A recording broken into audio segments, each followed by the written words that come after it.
Reborn. Evolving from Nothing Chapters 21 to 30. Chapter 21. The Calm Before the Storm. Huff, huff. Dorian wheezed as he continued loping forward, his long legs eating up the miles as he ran south. He constantly panted, his eyes filled with exhaustion. On the bright side, dragons apparently didn't sweat, and gave off heat by panting, so at least he wasn't covered in sweat. Occasionally he'd leap up into the air, using his wings to glide forward and cover a couple dozen meters.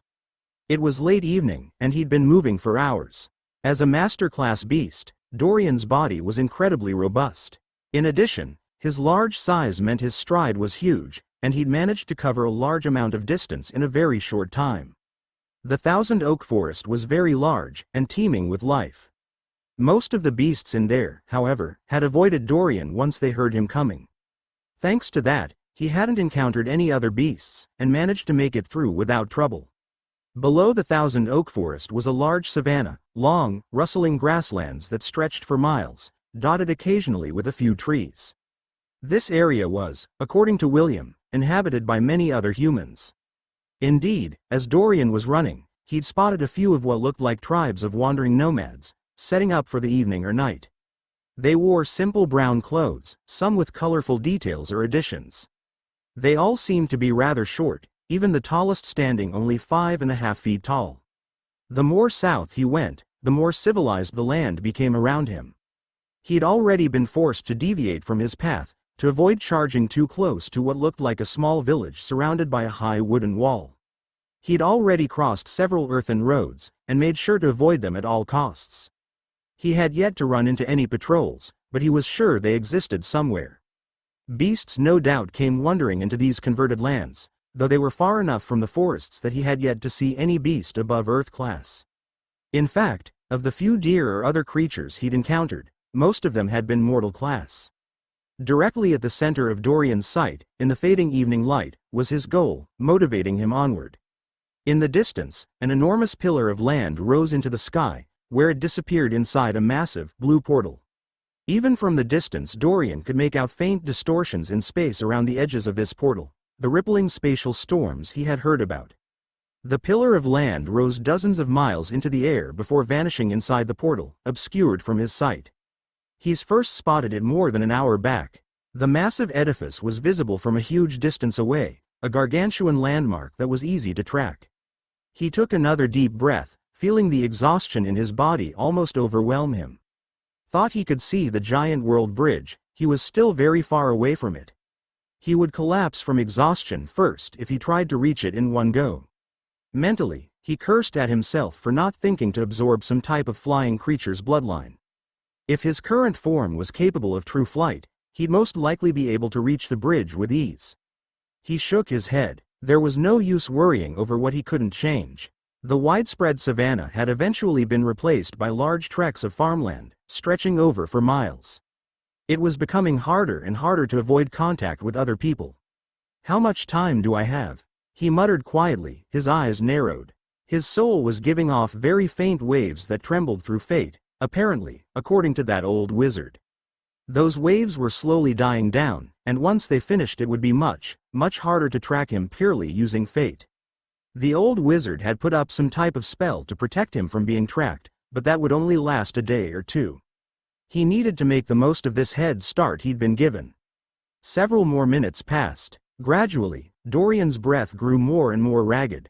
His lungs felt as if they were on fire, and each step as if weighed down by 1,000 pounds. Finally, he came to a stop, breathing heavily. He was crouched down, next to the edge of a very large farming plot. It seemed the entire area around here had been localized and used for farmland. He'd just crossed another section of farmland, doing his best not to ruin any crops. As he laid down, resting, he considered switching forms. His mire dragon form was 3 meters tall and had quite the imposing appearance. In his red salamander form, he'd still look dangerous, but he'd be less noticeable. He also might be able to throw off his pursuers since they were looking for a small dragon. "Asra, can I switch to a brand new form while my bloodline growth isn't complete yet?" He asked a question he hadn't considered. He'd only switched into his mire dragon bloodline after he'd already finished growing as a red salamander. If he wanted to take on a new form, say one of those wolf bloodlines he'd absorbed, it would be before he finished growing his Mire dragon form.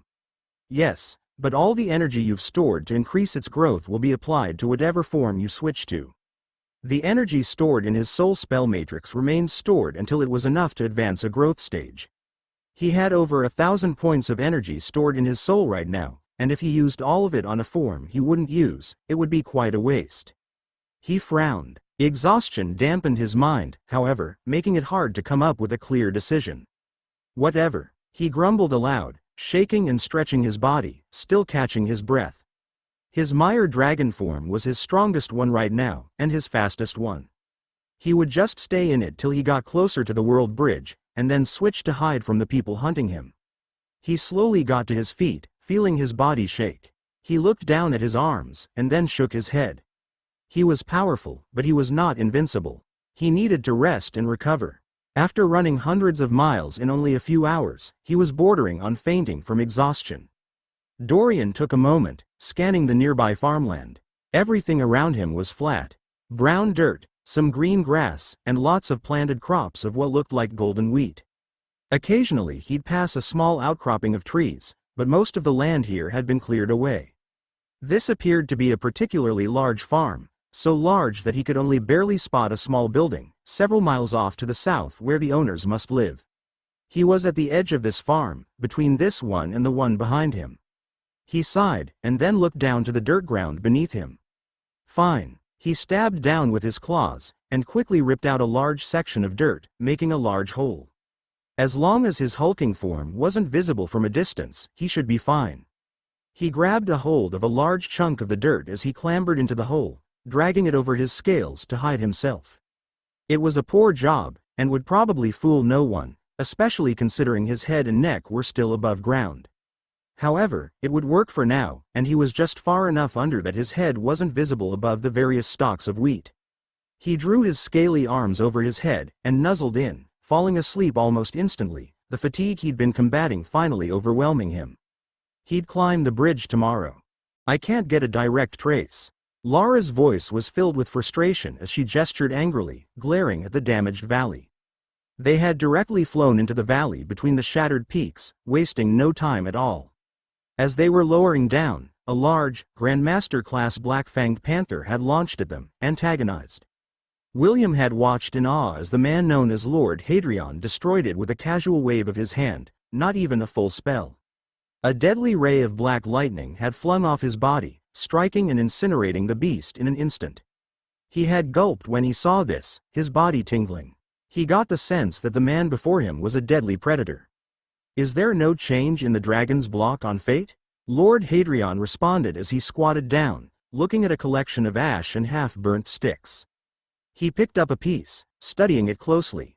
The Grandmaster Fate Wizard paused, and then concentrated, her eyes gaining a white glow. After a few seconds, she stopped, sighing. No, there isn't, apart from it weakening slightly. It won't hold out much longer, but I'll only be able to get a general zone of where it is, around 20 or 30 miles wide. The waves in Fate have died down too much. Laura replied, shaking her head. She turned, then, to look at William, her eyes inquisitive. Are you absolutely sure there is nothing you can remember? Her voice was cold and stern, tinged with annoyance. William shook his head, not a single emotion betraying him. No, ma'am, it's like I said happened, Commander Laura. After learning she was a Grandmaster-class wizard, especially one that studied fate magic, he had become extremely nervous. Despite that, he had stuck to his decision. I was hit by that blood magic attack and knocked unconscious. I was barely able to get a healing spell off. I don't remember anything after that, I barely survived as it is. His voice was calm, and he ended it with a shudder, touching his body gingerly. He wasn't going to say anything about the dragon. He owed these people nothing. What good would come of pleasing them? It's not like they would ask him to officially join a team. Why would they even want a wood magic wizard, after all? As for the inheritance he gained, that was his secret, and he had no intentions of letting anyone know about it until he was ready. That dragon had saved his life. These people were part of the group that had abandoned him. As for currying favor with his family, his eyes hardened at the thought. None of the Roble family wizards or warriors were even here with them now. The leader of this group, Lord Hadrian, hadn't allowed it. William wasn't sure what he would do in the future. But he was certain of one thing. He was done living at the beck and call of a family that didn't want him. He would live his own life, for now, following his own decisions. This simple thought had proven incredibly freeing for him, lightening a load he hadn't even known was present on his mind. Lara grunted, tugging at her red hair in frustration. It will take at least half a day, maybe more, before I'll be able to point us in its direction. She turned and looked at Lord Hadrian apologetically. The man looked up at her from the burnt-out fire, and then up at the sky, taking a deep breath and releasing it. If I was an intelligent beast running away from hunters, where would I go? He said aloud, rubbing his chin. He stood up, and then slowly turned to the south, his eyes gleaming. He paused and then turned to the northeast, a frown appearing on his face. If it can block you from scrying fate, even only temporarily, then it is a creature that is at least at the Lord class and quite intelligent too. With that in mind, there is really only one possibility. It is fleeing for one of the world bridges, where that type of tracking is near impossible. It must be aware that stronger forces are hunting for it. He broke down the situation, his gruff voice continuing. There are 2 world bridges within 2,000 miles of here. The 3rd world bridge is on the other side of the world, nearly 12,000 miles away. He clapped his hands together, nodding sharply. It is either heading for the bridge to Messer, or the bridge to Taprisha. If it goes to Messer, hunting it down will prove easy enough with the support the Black Lightning Department headquarters can provide, just a single world away. If it goes to Taprisha, however. He frowned, shaking his head. Lara nodded, responding, yes, my worries too. The Aurelius family won't just sit by, especially after 2 of their own were killed. This could get messy if the nobles get involved. Even the wizard King Telman wouldn't willingly contend against the vampire families, not when he was already clashing with the draconic tribes and the reformed Graal alliance. Hadrian shrugged. It is what it is. We'll fly through the night and cut it off at the world bridge, informing the Tandor Empire to be on the watch for a small, green-scaled drake. He nodded as he continued. Lara, send a message to one of your fate wizards in the Obsidia River Empire capital. Have one of your fate wizards join a caravan towards the Black Lightning headquarters, informing them in case it takes that route. Even if they're only master class, they should still be able to send a message while a single planet away. The dark energy that flowed around his body seemed to quiver, becoming more concentrated. We will know for sure which way it went once its protection from fate wears off. No one can block fate forever, not even a Lord-class beast. He muttered. Also, ready yourself to meet the teams from the Darkness and Sundering departments. It seems we won't beat them out after all. Chapter 22. Rising. Hello, how's the killing, little Hattie? A loud, boisterous yell greeted Lord Hadrian as he floated at the base of the world bridge to Taprisha, the early morning light pouring down on him. Hadrian sighed. Uren, it's been a while. He slowly turned to look at the being that was approaching him. Standing roughly 3 meters tall, covered in rippling muscles, with skin that was a very dull red, the being before him looked nothing like a wizard. The long orange robe he wore did little to convince onlookers. A heavy, sharp aura seemed to emanate off of him, as if he was about to slice apart space itself. Yet, despite his appearance, Uren Kirstein was one of the most accomplished Lord-class wizards in the Sundering department. He also wasn't a human. He was, instead, a member of the Titan race. Titans were humanoids that were renowned for their ferocious strength and enormous stature. Uren was robust even among Titans, a veritable noble of his race. In sheer strength alone he measured up to a peak Grandmaster class beast. While the Boral autarky was dominated by humans, and largely considered a human kingdom or place of rule, that didn't mean other races weren't allowed to live here. Far from it, the wizard King Telman, over the course of his nearly 400-year reign, had implemented sweeping changes in regards to how race is treated.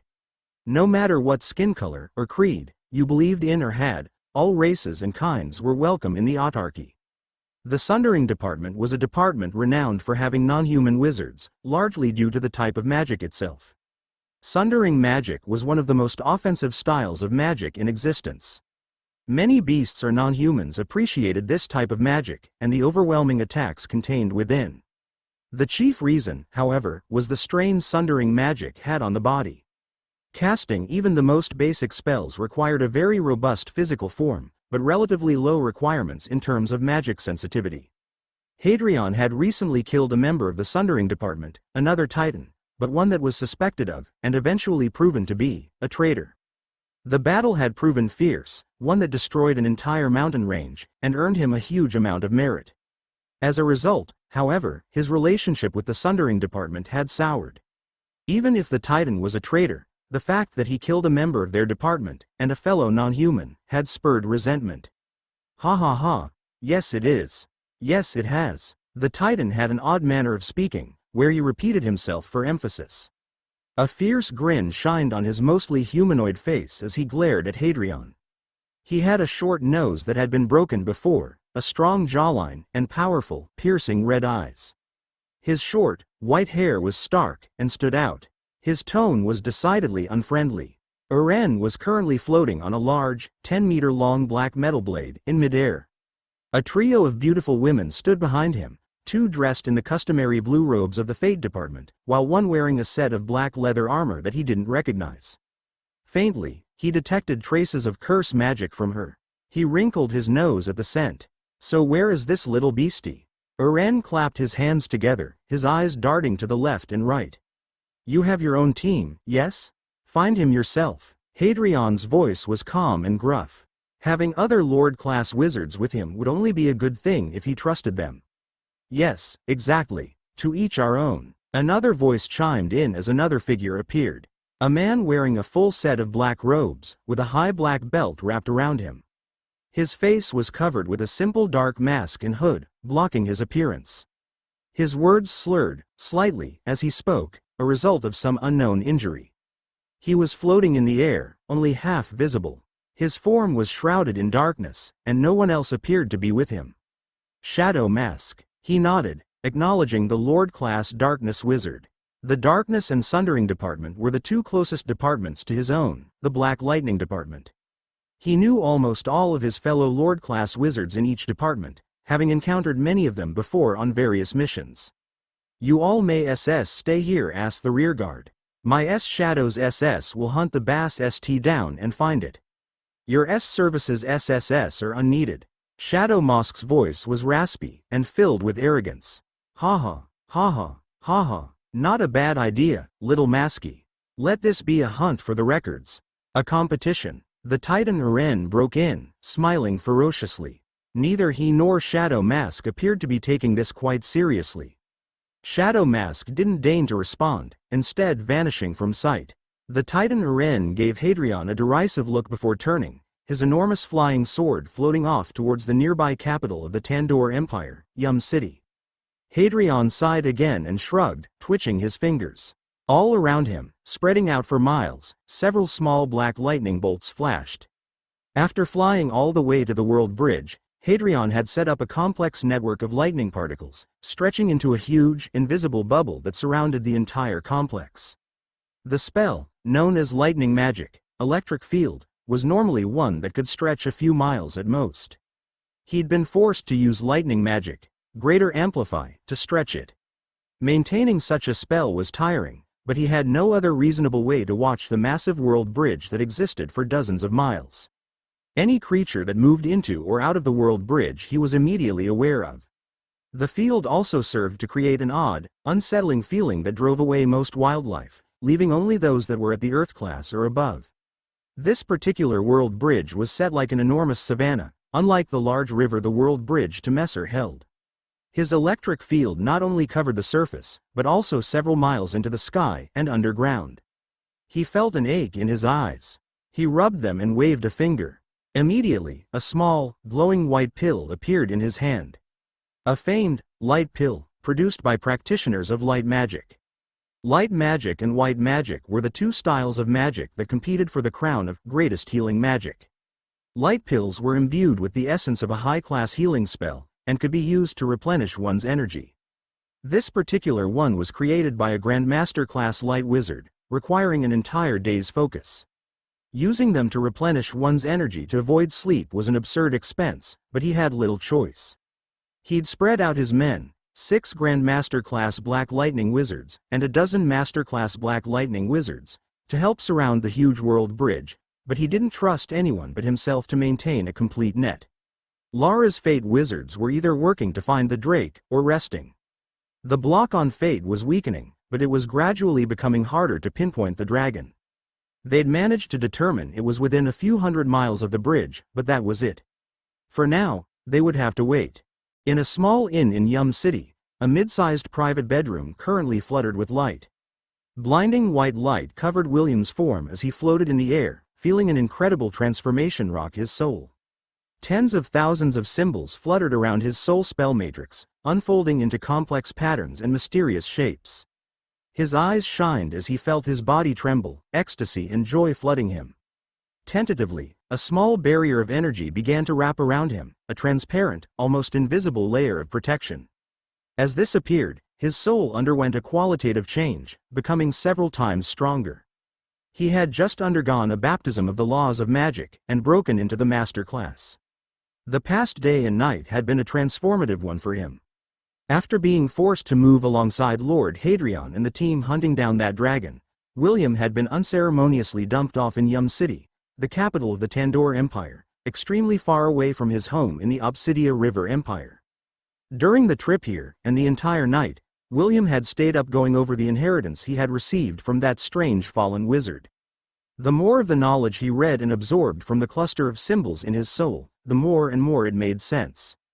The unorthodox method of studying light magic had appeared strange in his eyes at first. But after constant exposure, his general understanding of magic had begun to change. Every spell became a song to him, one of beauty and mystery. Combining symbols in one manner or another was like creating a beautiful painting and marveling at it.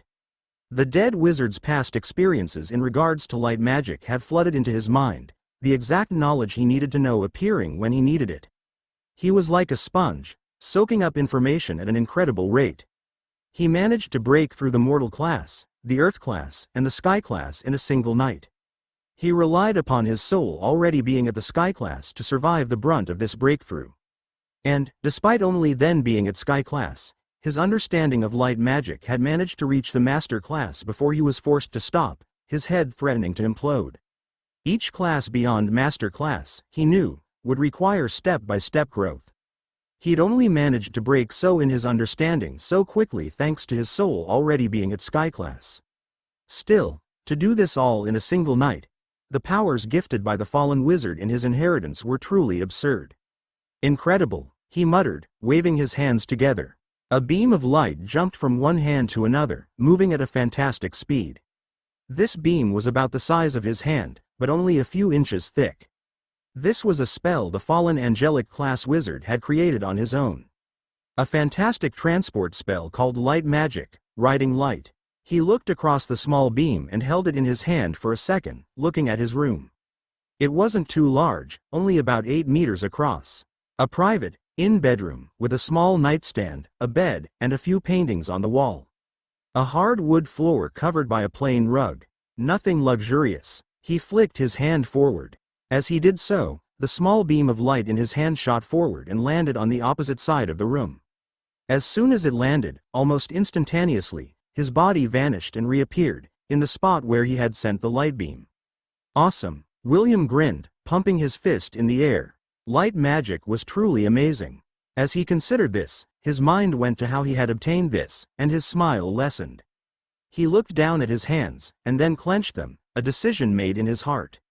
He would not let that dragon walk into this trap if he had a say in this.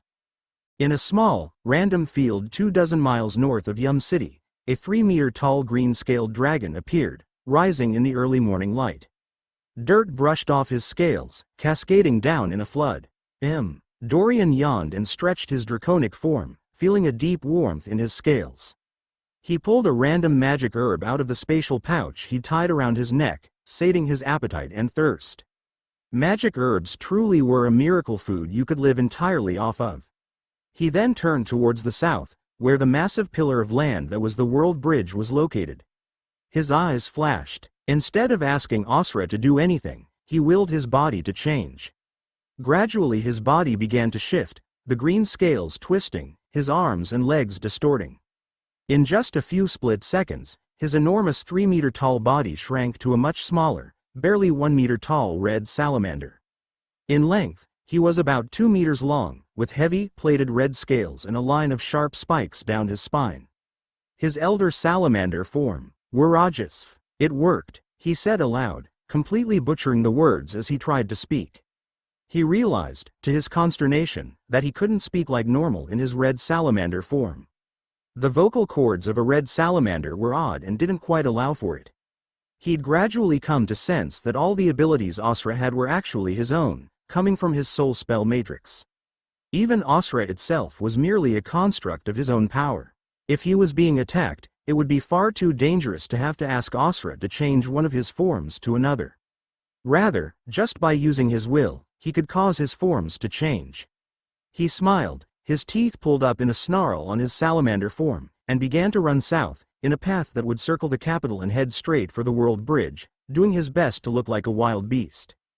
Floating several miles in front of the World Bridge, in the direction of Yum City, were a cohort of large, black metal swords with several figures standing on them. Most of the figures were humans, but 3 were large, red-skinned titans. Some wore loose orange robes while others were dressed in tight-fitting black metal armor. All 3 titans were dressed in a full suit of black armor, reinforced by what appeared to be thousands of tiny swords linked together. Uren hummed happily to himself as he folded his hands together, looking in the direction of the city. He was sitting on the edge of his floating blade, his legs hanging off. "Your lordship," one of the beautiful trio of women standing on his blade stepped forward next to him. Her blue robes swayed slowly, clinging tightly to her body. "Yes, yes, yes, Maine," he replied, his eyes shining. "I can't determine an exact location, but we know the disturbance in fate is somewhere within 100 miles of here." Her voice was calm, matching her peaceful blue eyes. I see, I see." Uren's voice rumbled. Small, tiny blades floated above his head, transparent and ephemeral. He scratched at his head, ruffling his white hair. "It is a competition now." He stretched his arms, his muscles bulging. A small smile appeared on his face as he stood up, looking towards his subordinates. "Attention!" His voice boomed out, an explosive one full of authority and power. Instantly all the wizards on flying swords turned and bowed slightly, at attention. A powerful, sharp aura spread off of Uren, his strength as a Lord-class wizard fully revealed. The 3 titans floated to the front of the crowd, bending down on one knee before him. "Maine, Greta," he called out, waving with his hands. Immediately the woman wearing a set of tight black leather armor stepped forward, standing next to Maine. "You 2 will go with Byrus and take the western side of the bridge. Laura, you will stay with me in the center. Ugdal and Barrick, you 2 will take the eastern side. Everyone else pair up with your usual team leaders." His voice shook the air as the wizards began to split apart, gathering behind the 3 titans. "We are on the watch for a small, green-scaled drake. It is wily and powerful. If you see it, you are not to engage it, but to instead send a shearing blade into the air." He clapped his hands together, making a sound much like thunder. "Move out. Go, my beauties. SS search the SS shadows S. Find the green SS scaled dragon." A black-robed man stood floating on a disk of darkness, several miles above the ground. Darkness flowed about him like a river as several shadow forms broke off, hundreds of them blasting downward. Find it. Chapter 23. Connection shattered. William shivered as he looked back at the city wall. The sun beat down on him, the mid-morning light heating the day. He turned around, his eyes steely as he studied the massive world bridge. The dragon was almost certainly going somewhere towards this world bridge. He closed his eyes for a moment before folding his hands together. Light magic. Disturbing light. A golden beam of light blasted out of his eyes and then quickly vanished, spreading an invisible net over everything in his vision. He stretched this net as far as he could, managing to wrap it around the pillar and base of the world bridge. This spell was like draping a blanket over a large area. He couldn't see or hear anything through it, but if there was some type of notable disturbance, like a powerful spell cast, he would instantly feel the ripples through the net. It was a master-class spell, and one of only 4 at that level that he knew how to cast. Even if he had much of the knowledge and experience of the old light wizard, he still needed to practice before he could access much of the old man's spellbook. Thankfully, this spell was energy efficient, and he could maintain for several hours, even half a day if he needed to. He sat down on the ground outside the wall as he set to wait. He wasn't sure what he would do if the dragon was unable to escape, but he would do something. He'd figure out what exactly later.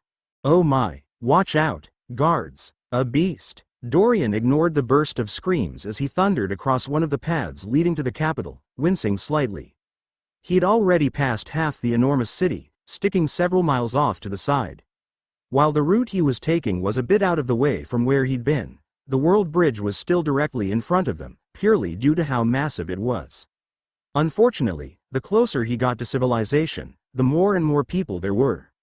He'd been lucky to avoid any groups so far, but his luck had finally faded as the day drew onward, and morning drew close to afternoon. A large caravan was currently moving down a long, paved stone road towards one of the western gates of Yum City. They were only 4 or 5 miles out, and the city was readily visible. There were around a dozen individual wagons in this caravan, all made from sort of dark red metal. The wheels on each caravan were pitch black, and each one was drawn forward by a horse covered in dark blue scales. Several men and women wearing brown leather armor could be seen, riding along leisurely next to the wagons on small brown horses. A unique sight in Dorian's opinion, reminding him of the caravans he'd heard about riding off in the Old West, albeit with a few fantasy elements and colors added in. He sighed as he leapt up, high, into the air, flying over one of the wagons and crossing the road. He tried to stick to cover as he circled the city, avoiding being out in the open. The area in the immediate vicinity of the city was all grassy plains, with a few small forests. Farmland only started to appear about a dozen miles out. He had just exited one of the small forests when he'd spotted the caravan, roughly 24 meters away. The caravan had spotted him at the same time, as he hurtled forward at a very fast pace. Fire magic. Fireball. One young-looking wizard, wearing a set of loose brown robes, hurled a ball of flames at Dorian's back as he leapt the caravan, just barely missing him. As a red salamander, Dorian was resistant to heat, so even if it had managed to land, it wouldn't have done much to him. Still, he gave the wizard a sidelong glare, as he escaped past the caravan, running at full speed. The caravan was in disarray, several of the warriors on horseback spreading out. 2 wizards were escorting it, both at the Earth class. One a fire wizard and the other a lightning wizard. They watched with a sense of loss as the salamander ran off, unable to make heads or tails of the situation. "There's a disturbance down off to the side there." The Titan Byrus' voice was rugged as it stood, floating upon a giant sword. His eyes were piercing and alert, however, staring off several miles into the distance. 3 other giant swords floated in the air, bearing various human wizards. Byrus was the leader of this group, a direct subordinate of Eren, and a Grandmaster Sundering wizard. "It's just a wild animal fleeing from a caravan. It looks like a red salamander, or a fire lizard." Main's voice rose into the air as the Grandmaster Fate wizard carefully studied the ground, a frown marring her beautiful face. Byrus grunted, and then shrugged, his shoulders rolling back in an odd-looking fashion. "Whatever. Greta, Numor, go check it out and kill it to be safe. The rest of you continue to spread out and be on alert. Cover the next 30 miles. Be on the watch for a green-scaled dragon. Report back if anything odd happens with." The black-armored girl, Greta, interrupted the Titan. "I'm not under your command, Byrus. I'll check it out myself." Her voice was cool and cutting, disdain heavy in her voice as she spun around, leaping off the enormous sword. Black miasma seemed to flow around her, forming a small platform that soared through the air. Byrus rolled his eyes, and motioned for Numor, one of the human wizards, to come back. "Arrogant witch, just wait till you fall out of his lordship's favor." He shook his head. "Whatever.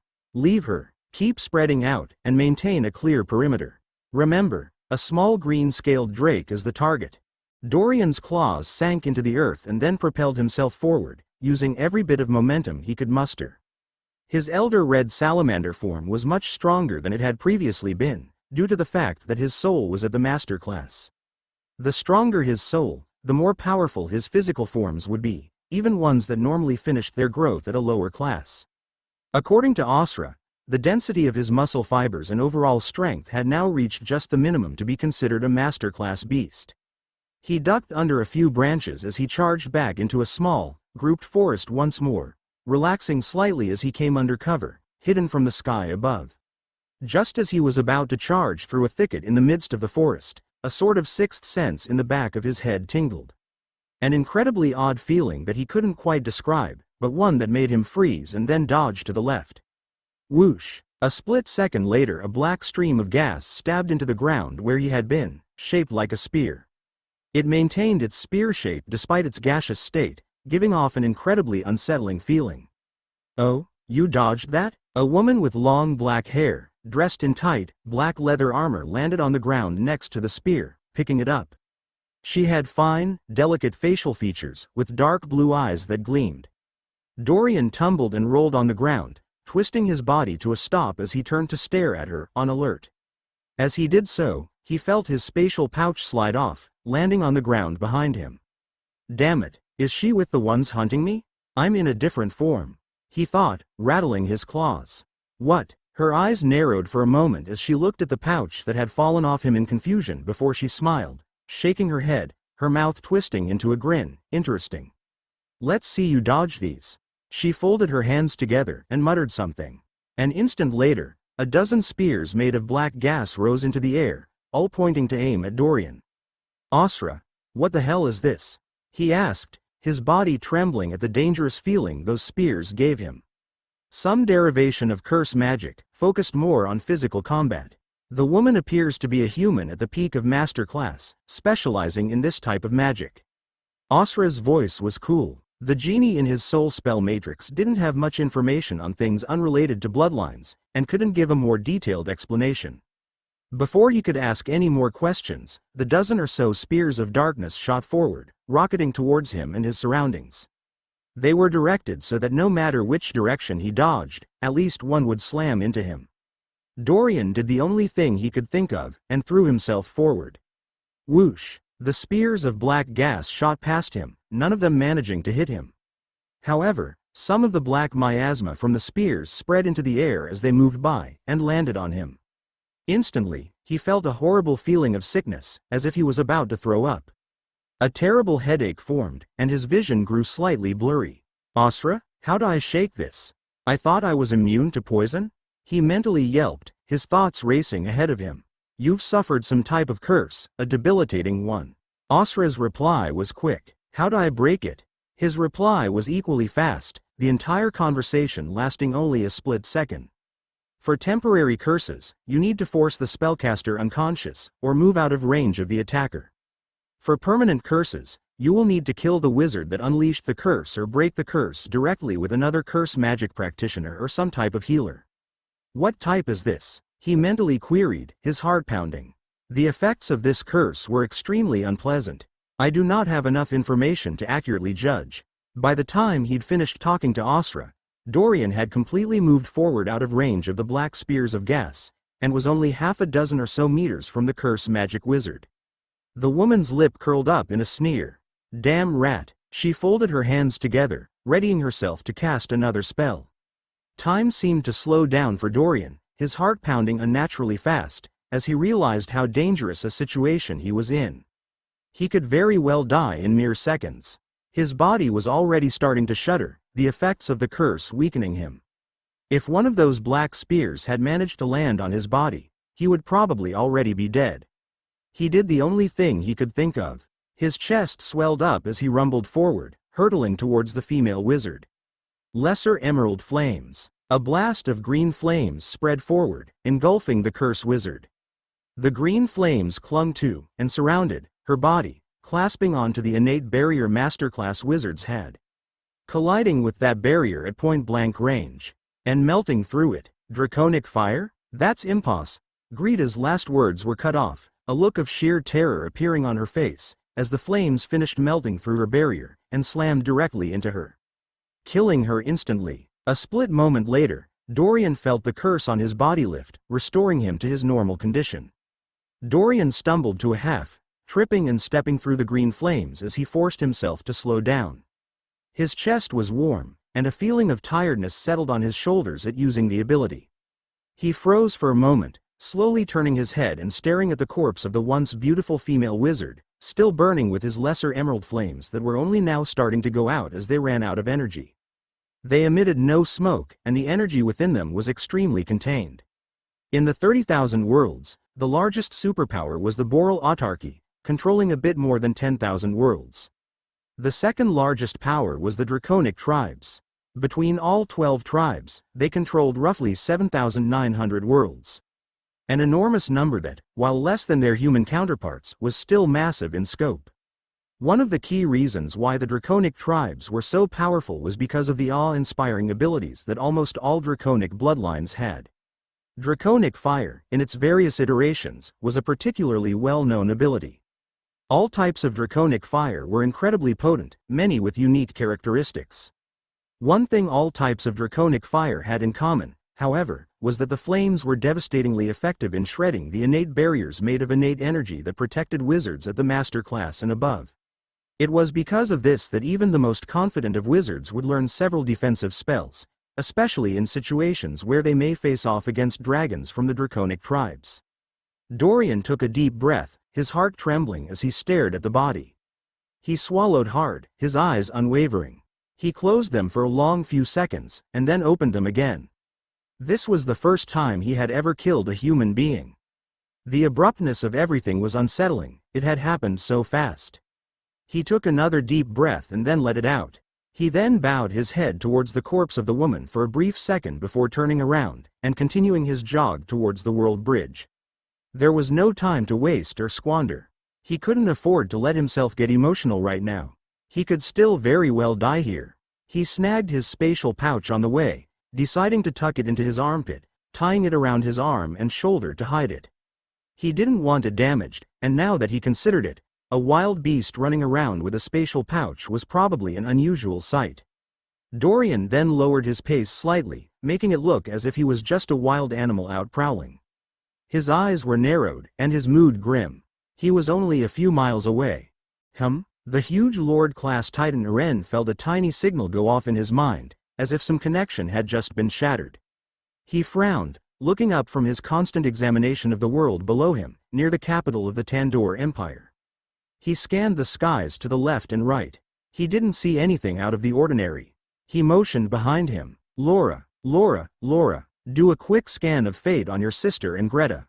Also for Byrus, Ugdal, and Barrick. Let me know if there is anything amiss. Chapter 24. Escape. Floating high in the sky in front of one side of the world bridge, Lord Hadrian flicked his fingers, tracking every single creature that crossed onto the world bridge. His invisible network of lightning particles vibrated occasionally, indicating the presence or movements of various beings. Lord, Lara's voice called out as she floated up in front of him, standing upon what appeared to be a transparent, flying loom. Her clothes fluttered in the light breeze as she flew up, giving her an almost ethereal appearance. Lara, has there been a change? Hadrian's voice was raw, exhaustion seeping through. Maintaining his electric field constantly drew on his attention, and even if he could maintain his energy levels, it was incredibly straining on his mind. Light pills could only do so much. Yes, Lord Hadrian, the protection blocking the dragon off from fate is fading, almost completely. It will be possible to do a foretelling in just minutes. Excitement rose up, a rare emotion from the normally placid Fate Grandmaster. Prepare for it immediately. Let's find the disturbance and end this mess, he said, rubbing his eyes. He was ready for this ordeal to be over. Lara nodded and sat down on her floating loom. She then folded her hands together and began to cast a spell. Vaguely, around 100 meters away, a small blob of shadow could just barely be seen, wavering in and out of reality, eavesdropping on the conversation. The commotion the fight with the Curse Wizard had raised was relatively small. Thanks to the cover of trees, and the quiet nature of both of their attacks, Dorian's battle with the Master-class Curse Wizard had passed unceremoniously. He'd managed to dash away from the scene of the fight undiscovered, leaving behind the remnants. There was no time to hide anything or to try and bury the body. He also noted that whenever he used his lesser emerald flames, just like with the forest boar, any blood within the creature would be seared away. Dorian could absorb a bloodline in a variety of ways, he'd found, through experimentation with the wild animals he'd hunted. He could simply eat the creature and absorb the bloodline by eating it. He could simply make contact with the bloodline by touching it to his skin and absorb it that way. He also found that he could concentrate his soul and extend a small amount of energy outward and absorb bloodlines through that tendril of energy. The fastest way was to simply eat a creature.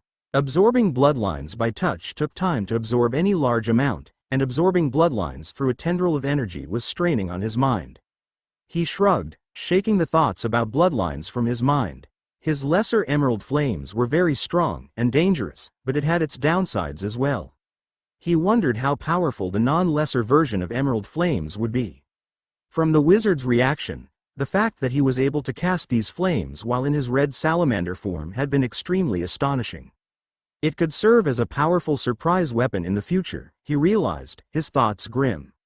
As he moved forward, getting closer to the world bridge, he began to notice something odd happening around him. At first, he thought it was just his imagination, a vague image at the corner of his eye. But, gradually, he realized that the movement he was seeing was real. As he ran forward, various dark patches of shadows seemed to be twisting and moving about the land. The shapes they morphed into were seemingly random, and these odd distortions moved in weird, jumping movements. His heart dropped as he saw this, his mind going to the people that were chasing him. Act natural, calm down. He forced himself to relax, analyzing the situation. They most likely don't they know you are a red salamander. At most, they're looking for a baby dragon right now. Probably. Focus. He reset his outlook, forcibly calming down. That woman had only attacked him after he caused a ruckus near that caravan. It was possible, and even quite likely, that they didn't know he was a red salamander. Eventually they'd find her corpse. But he hadn't had a choice. He needed to keep moving. As Dorian made his way to the world bridge, he passed directly by a pair of these odd twisting shadows. The darkness seemed to turn and zoom towards him, in a threatening manner. The moment he saw this, he immediately raised his chest in a snarl, holding his claws in the air. He activated his flame claws ability as he did so, cutting towards the shadow. Instead of slamming into him, the shadow froze, and then seemed to twist around, moving past him and ignoring him. Dorian snarled at it again for good measure before dimming his ability, his eyes sharp. Act like a red salamander, he thought, wrinkling his nose. He stamped his feet a few times before turning back in the direction of the world bridge. He also let out a few blood-curdling growls. Just like that, he successfully managed to evade the detection of the various shadows that were swarming across the ground near the world bridge. In what felt like no time at all, Dorian managed to arrive at the base of the massive world bridge, a long, stretching savanna made up of bright green grass, with a few low hills or small forests dispersed.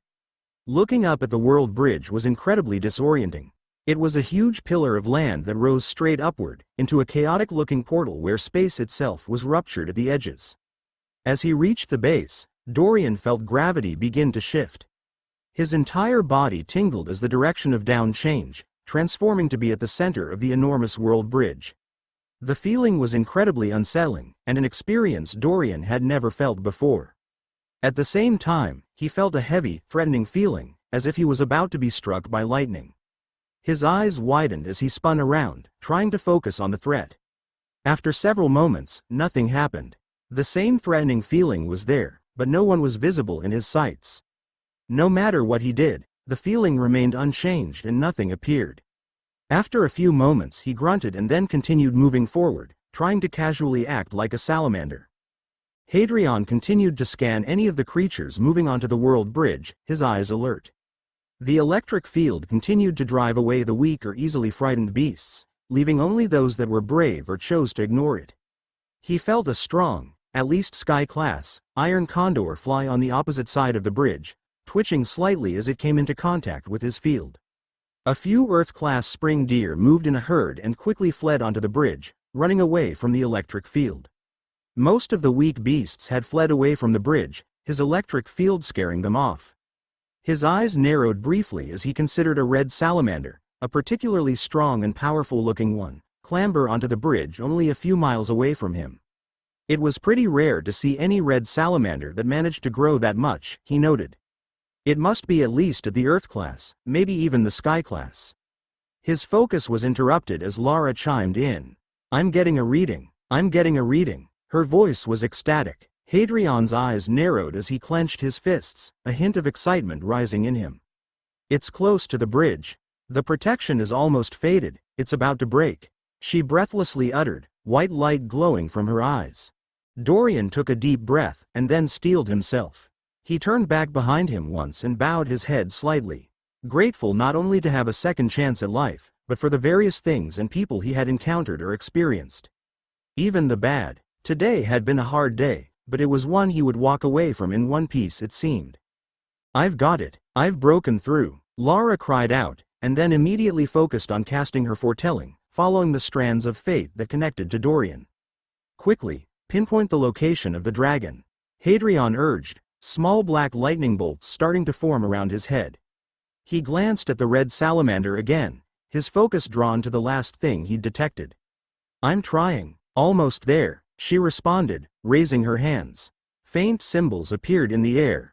Dorian took his first steps onto the world bridge. It felt to him, if he was being honest, like he was walking forward normally. Gravity felt the same, in a downward direction towards the center of the world bridge, and the savannah unfolded in front of him, peaceful looking.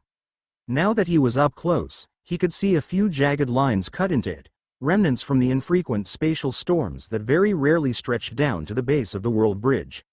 He began to lumber forward, shaking off the eerie feeling that he was about to be struck by lightning as he charged his way up the world bridge. Here it is. Lara paused, her mouth twisting. A look of confusion was visible underneath the white light in her eyes as she opened her mouth, nothing coming out of it. Hadrian's eyes cooled, the black lightning bolts fading away from his head. He's what? Hadrian asked, rubbing his hands. According to fate, the green-scaled dragon is still at least a dozen miles away. She continued, a downtrodden look on her face. At least, fate indicates its last location was around that distance from here, many minutes, maybe hours, ago. The lines in fate are particularly confusing, and obfuscated. It's very confusing, it makes no sense. Lara raised her hands lamely, the white light fading from them. Hadrian sighed, and then went back to tending his field. Keep your focus and don't be discouraged. It's a Lord-class beast, it's bound to be hard to find it. Dorian smiled victoriously as the feeling of lightning perched, about to strike, faded away. He'd made it. He looked up at the unfolding savannah and began rushing forward, eager to fully enter the world bridge. As long as he was on here, fate would operate weirdly, and he'd be able to easily escape. He was off to explore this universe, with a mission to become as strong as possible, so that he could live up to his morals. His eyes glinted with determination.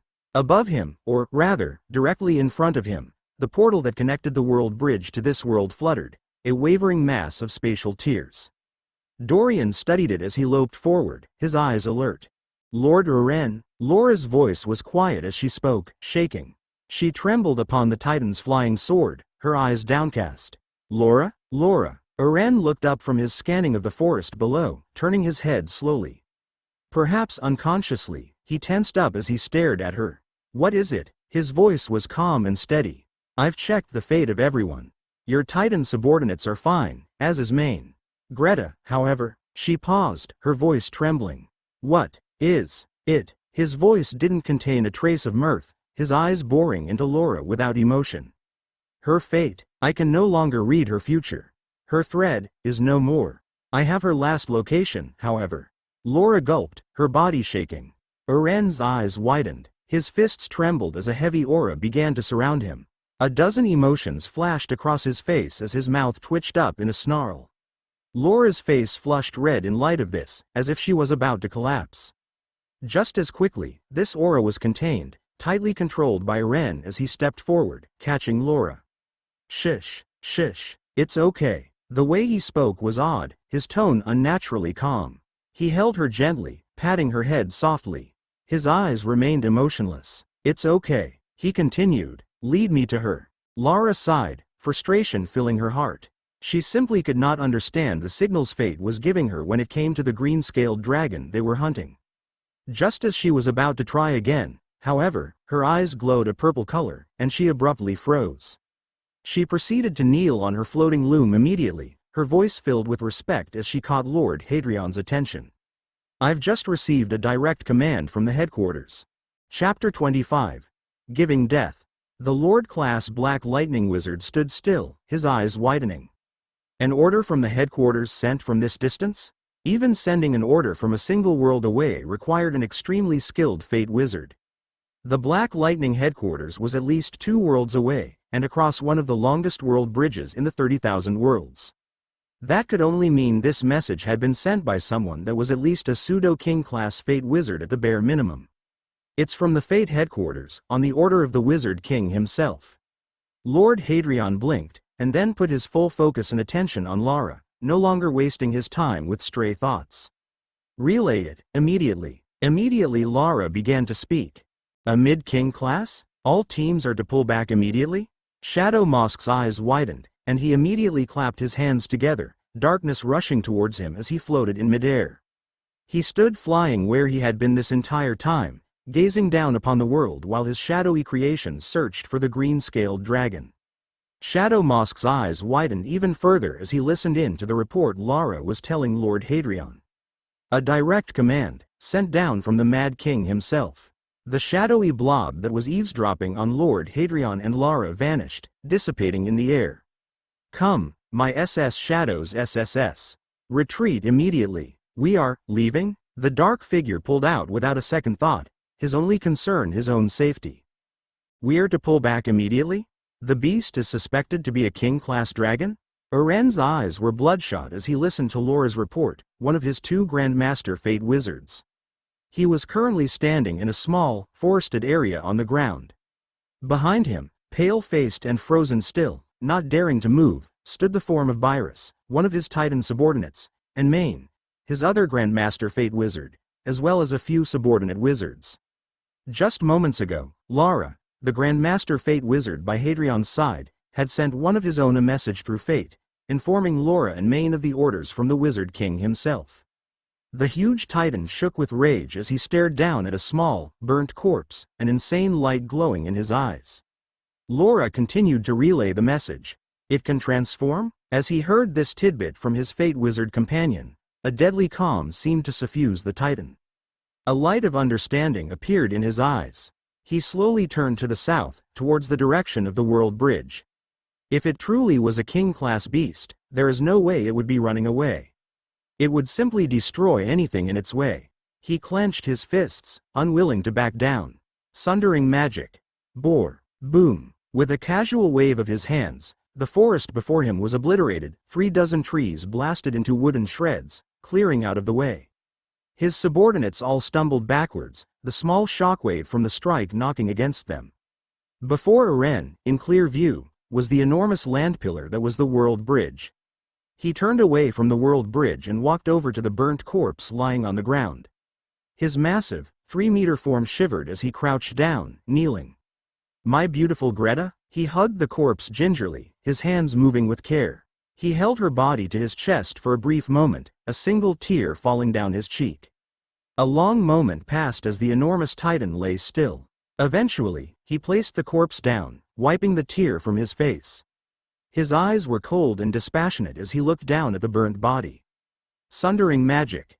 Hand. As soon as he spoke aloud, holding his hands together to cast a spell, a powerful, transparent image of a hand appeared, floating in midair. He motioned with his own hands, causing the giant magic hand to stab into the ground, scooping out a huge, 2-meter wide and long hole. He picked the corpse up and placed it in the hole, and then motioned again, causing the corpse to be buried completely. From a spatial pouch he had attached to his waist, he withdrew a long, silver sword, easily 1.5 meters long in length, with a gleaming edge. He stepped to the front of the grave and stabbed it into the ground, just off from the body. This day, on this day, let it be known that Greta, my darling Greta, died. His voice was choked with emotion. On this day, all of the surrounding beings, whether they be man or Titan, bowed their heads in respect. Slowly, an extremely heavy aura began to form, on the palm of Uren's hand. He held onto the sword as he formed this aura, transferring it to the sword. Gradually, this aura spread to the surroundings, imbuing a Lord-class aura within the area, driving away any nearby wildlife. Any being that could give off an aura was one that was incredibly powerful, at the least at Lord class. An aura was seen, in general, as a physical manifestation of might. The stronger one's aura, the stronger one's soul spell matrix, and therefore the stronger any being's overall might. Any creature that sensed a being with a powerful aura would retreat, their natural self-preservation instincts firing. At higher levels, an aura could even be used to physically attack an enemy. Eren sighed, deeply. His eyes turned pitch black as he slowly shifted away from the grave, gazing south. An almighty, powerful aura began to gather about him as he stared at the enormous pillar, small blades of energy forming around his head. He clapped his hands together. Sundering magic. Ruler's eyes. Red last blasted out of the Titan's eyes as he took on a mystical appearance, floating in the air off the ground. Eren's face moved up and down the land pillar, as if searching for something. After a few intense, split seconds, Eren smiled cruelly, no mirth visible on his lips. "Condense," he shouted out, holding his bulging arms wide. Gradually, his 3-meter-tall body began to shrink, condensing in on itself. His extremely muscular form shifted inward as his body shrank, becoming incredibly strong. From a monstrous 3 meters tall to a much more normal 2 meters tall, Eren transformed, his robes shrinking with him. The innate ability that powerful Titans gained, known simply as condense, and one of the reasons Titans were a dominant, fierce race despite their low numbers and relatively low sensitivity to magic. By condensing their enormous bodies to a smaller size, Titans were able to massively increase their strength and durability. The only cost was the rather fierce drain on one's energy. Eren, a Titan with a Lord-class soul spell matrix, could only maintain this form for around 30 minutes. Still, in his eyes, that was plenty of time. Sundering magic. Heart-seeking spear. In Eren's hands, a slim, deadly spear made of pure, white light formed. It gave off a powerful, rippling aura, one that pressed down on everyone nearby. His form shivered and vanished as he blasted forward, heading towards the world bridge at a breakneck pace, leaving behind his subordinates. William's eyes opened wide as he felt his spell explode into smithereens, enormous waves of energy racking his vision. His heart dropped with fear as he felt the overwhelming aura that had appeared, almost as if it was bursting apart the heavens themselves. He swallowed hard as he held his right hand out, gritting his teeth with determination. He traced the aura, his sensitivity to magic reaching its peak. It's now or never. He made his choice. That dragon had given him this new life. Light magic. Heaven's armor. He cast one spell, feeling a huge amount of energy drain from him. Magic, glowing white armor descended, covering his body. Light magic. Disturbing light. He threw a beam of light towards the world bridge and vanished. I'm getting close, Dorian thought as he rushed upward. His clambering red salamander legs ate up the miles in no time at all. He had already scaled 2/3 of the height of the visible portion of the world bridge, and was nearing the area where the portal existed, transporting the world bridge into fractured space. The closer he got to this section of the bridge, the more uneasy he felt. The edges of the portals were quite far from the bridge. He couldn't judge it accurately, but he guessed they were at least a mile or two away, maybe 3. As he studied them, trying to get a better understanding, once again he felt an odd, tingling sensation in the back of his mind, like a sixth sense going off, warning him. He looked around, unsure what to do. A split second later, a huge shockwave slammed into him, blasting him 100 meters away. Rocky debris, dirt, and grass rained down, cascading in the air in a chaotic mess, while a few nearby trees shuddered and snapped, broken. Dorian had no time to react at all as he landed down hard, smashing into the ground. He managed to cover his face with his arms, but the rest of his body was peppered with shards of rock, several of them stabbing into his arms and legs. His mind was dazed and everything blurry as he tried to focus, looking towards the source of the shockwave. A huge, 50-meter-wide web of cracks, centered at a large 10-meter-wide crater, had formed on the world bridge. Dust and debris rose from the crater, painting the air a dim brown. Standing in the midst of this crater was a red-skinned muscular humanoid with short white hair, wielding a glowing white spear, emitting an aura that was devastatingly powerful. The air itself seemed to twist and distort very slightly around him. "You, killer of my Greta," a powerful voice thundered out, shocking Dorian once more due to its sheer volume. He felt his eardrums tremble and rupture slightly, his body automatically regenerating them. Even if he wanted to, Dorian was completely unable to physically react for a brief moment. Despite the fact that he had been on guard, carefully looking at his environment, the sheer surprise and impact on his body sent him temporarily into shock. The power that the being in the crater held was simply too great. Die. In the instant that the red-skinned man yelled out, several things happened. The red-skinned man's arm blurred as it threw the white spear it held in its hand forward. The spear twisted in midair, shivering along its entire length as it blazed directly towards Dorian. Dorian managed to recover enough to forcibly activate the remaining king-class aura remnants in his soul, unleashing a powerful aura that slammed back into the one the attacker was giving off. At the same time, he made his body transform, knowing he'd been found out. Using his practice from before, he willed his body to shift into his much stronger Mire dragon form, without having to waste time telling Asra.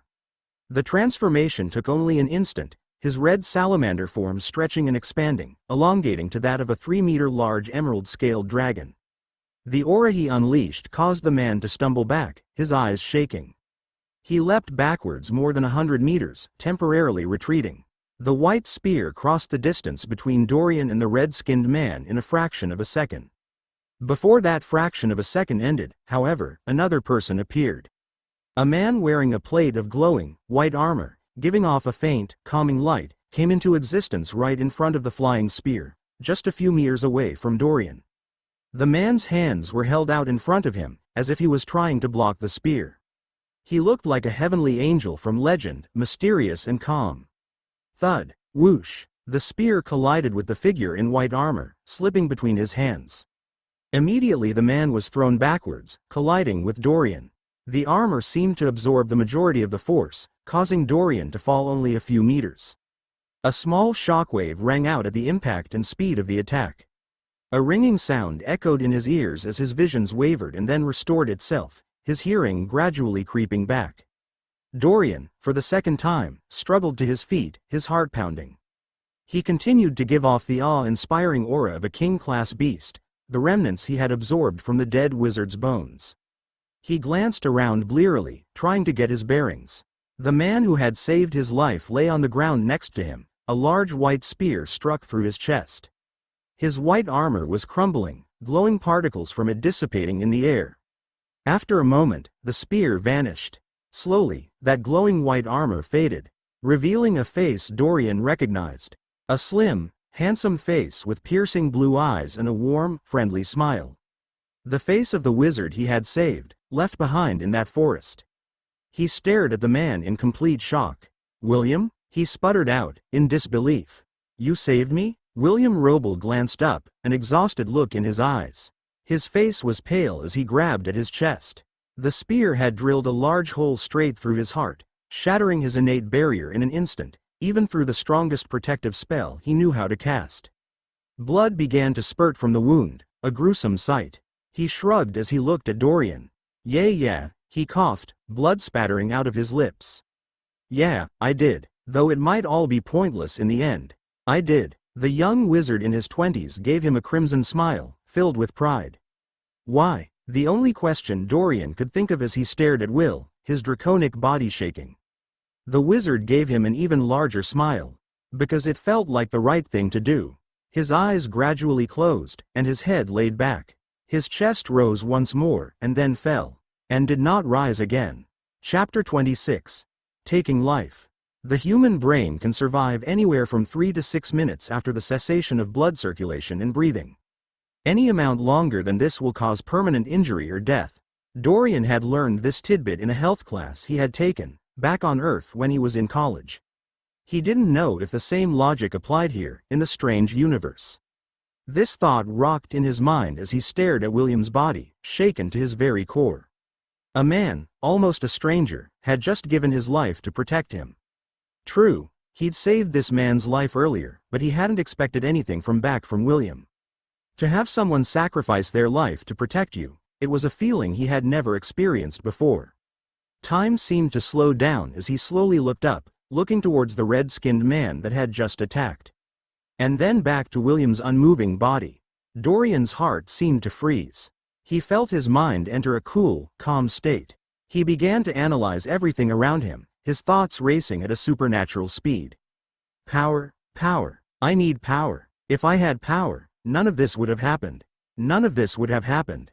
His thoughts began to become confused, his mind trembling, his cool mental state melting.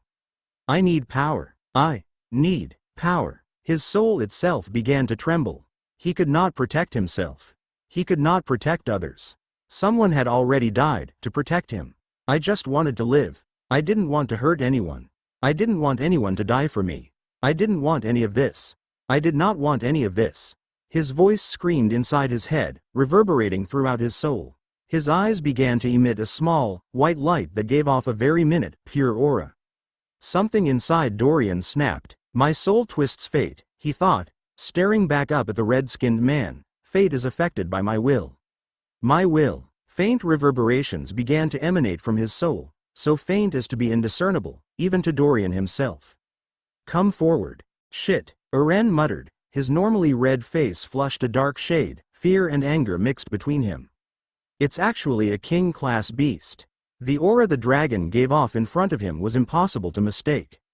The red haze that was starting to descend, the primal fear he felt in his bones. It's true, draconic form had been revealed, shedding the red salamander disguise. Every single cell in his body was screaming at him to flee, to get away. His chest heaved as he stared at the emerald-scaled dragon, his desire for vengeance fighting powerfully in him. It's still there, maybe it's weakened? Even under the extreme terror inflicted by such a powerful king-class aura, Eren was still a lord-class titan. As he looked at the creature before him, he couldn't sense a powerful physical threat. However, it had blocked his last attack so easily, forcing some type of floating protection puppet or something in front of itself. As his body trembled, a thought struck him. If he wanted to kill this creature, he would need to get up close and personal. He'd use the most powerful spell he knew. He needed to step forward and physically engage the dragon, taking it out once and for all. It would block any long-range attacks he sent at it. He needed to make use of his powerful physique and cripple it in one blow. Sundering Magic. Osiren's Lance. A Lord-class spell, one that took almost all the energy he had left. Osiren's Lance was a spell entirely focused on piercing. Unlike other spells, this one didn't devastate the surroundings, its area of effect was quite small. It was simply good at one thing: piercing through anything and everything. In his hand, a short, red lance appeared. One that gave off just the faintest hint of aura. One of his greatest spells. Eren snarled as he looked towards the foul beast, his eyes red with rage. He would give this everything he had. Dorian watched dispassionately as the red-skinned man leapt forward, his body blurring. The man's movements were incredibly fast, arriving in front of his draconic body in an instant. Small craters formed in the ground as the red-skinned man landed, crashing down a meter from him. Even if he had wanted to dodge, he would have been physically unable to. This appears to be a Lord-class Titan in its condensed form. Asra's voice echoed in his mind, informing him of what he was facing in the split second before he was attacked. Die beast. The Titan's voice was incredibly loud as he thrust forward with a gleaming, red lance. A lance that plunged directly into Dorian's chest. The feeling of being stabbed felt, to Dorian, as if he had just been punched. He could feel the muscles in his chest twist in pain, black blood bursting out of his mouth as one of his lungs was pierced, just barely missing his heart.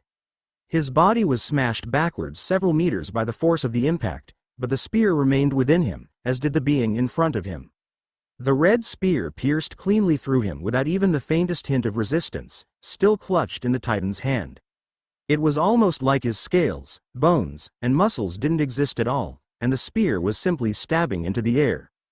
Behind Dorian, a small, 4-inch wide tunnel formed in the world bridge as an incredibly powerful force shot forward from the spear, annihilating rock, stone, and anything that got in its way for nearly 3 miles.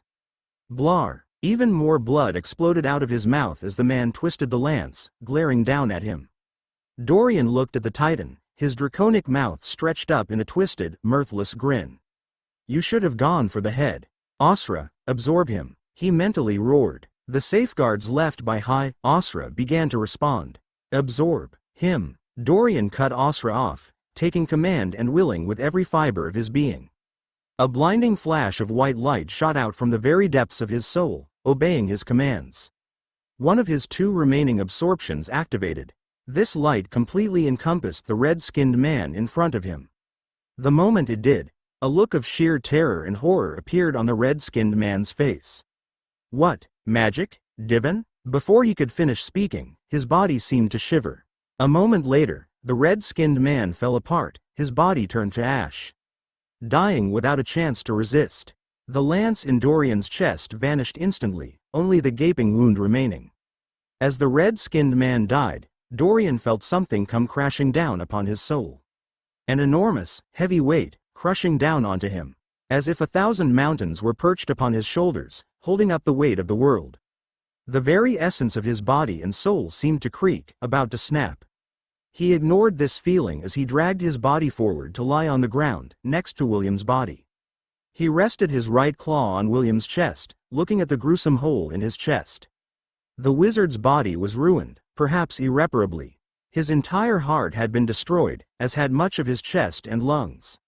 It didn't matter that he wasn't breathing, or blood wasn't circulating. There was no chance this body of his would be able to survive. "Asra, how can I save him?" he calmly asked, ignoring the searing pain that was starting to rack him. "Your soul is currently undergoing a form of discordancy. Death is IMM, Asra responded, warning him. "Asra, how do I save him?" he asked a second time, this time using his full force of will. Asra's voice in his head seemed to freeze, and then began answering. "His body is damaged beyond repair. His entire neural system has been heavily injured, most of his organs have failed, and his heart and lungs are destroyed. He is beyond saving." Asra's reply was cold. Dorian felt another wave of pain wash over him, almost knocking him unconscious. Instinctively, he knew what was happening. He had absorbed the energy and the bloodline of a Lord-class Titan. A being that was far, far too powerful for him to safely absorb right now. The sheer energy was overwhelming his soul as it tried to integrate, and slowly killing him. As this wave of pain hit him, a series of thoughts or concepts ran through his mind. The pure, unadulterated energy barreling outside his soul that was under his control. That William's body was ruined, and he was dying, but like any other being, his soul, and his soul spell matrix should still be present, intangible but within him. The fact that that ancient wizard he'd met had lived for hundreds of years, according to him, with just his soul and soul spell matrix. An idea began to take root. He began to focus his will, commanding the awe-inspiring power that was trying to merge with his soul to flush, out from his being, the collection of energy and blood forming into a ball of dark red light in front of him. As he did so, he felt the incredible pain that had suffused his body lessen, the agony and trembling he had set to almost vanishing completely. Danger. The risks of removing an absorbed part are unknown. It is unknown what will happen with your intangible connection, the safeguard. Asra's voice began to ring out in his mind. He ignored the genie's warning as he looked forward, intently at William's body.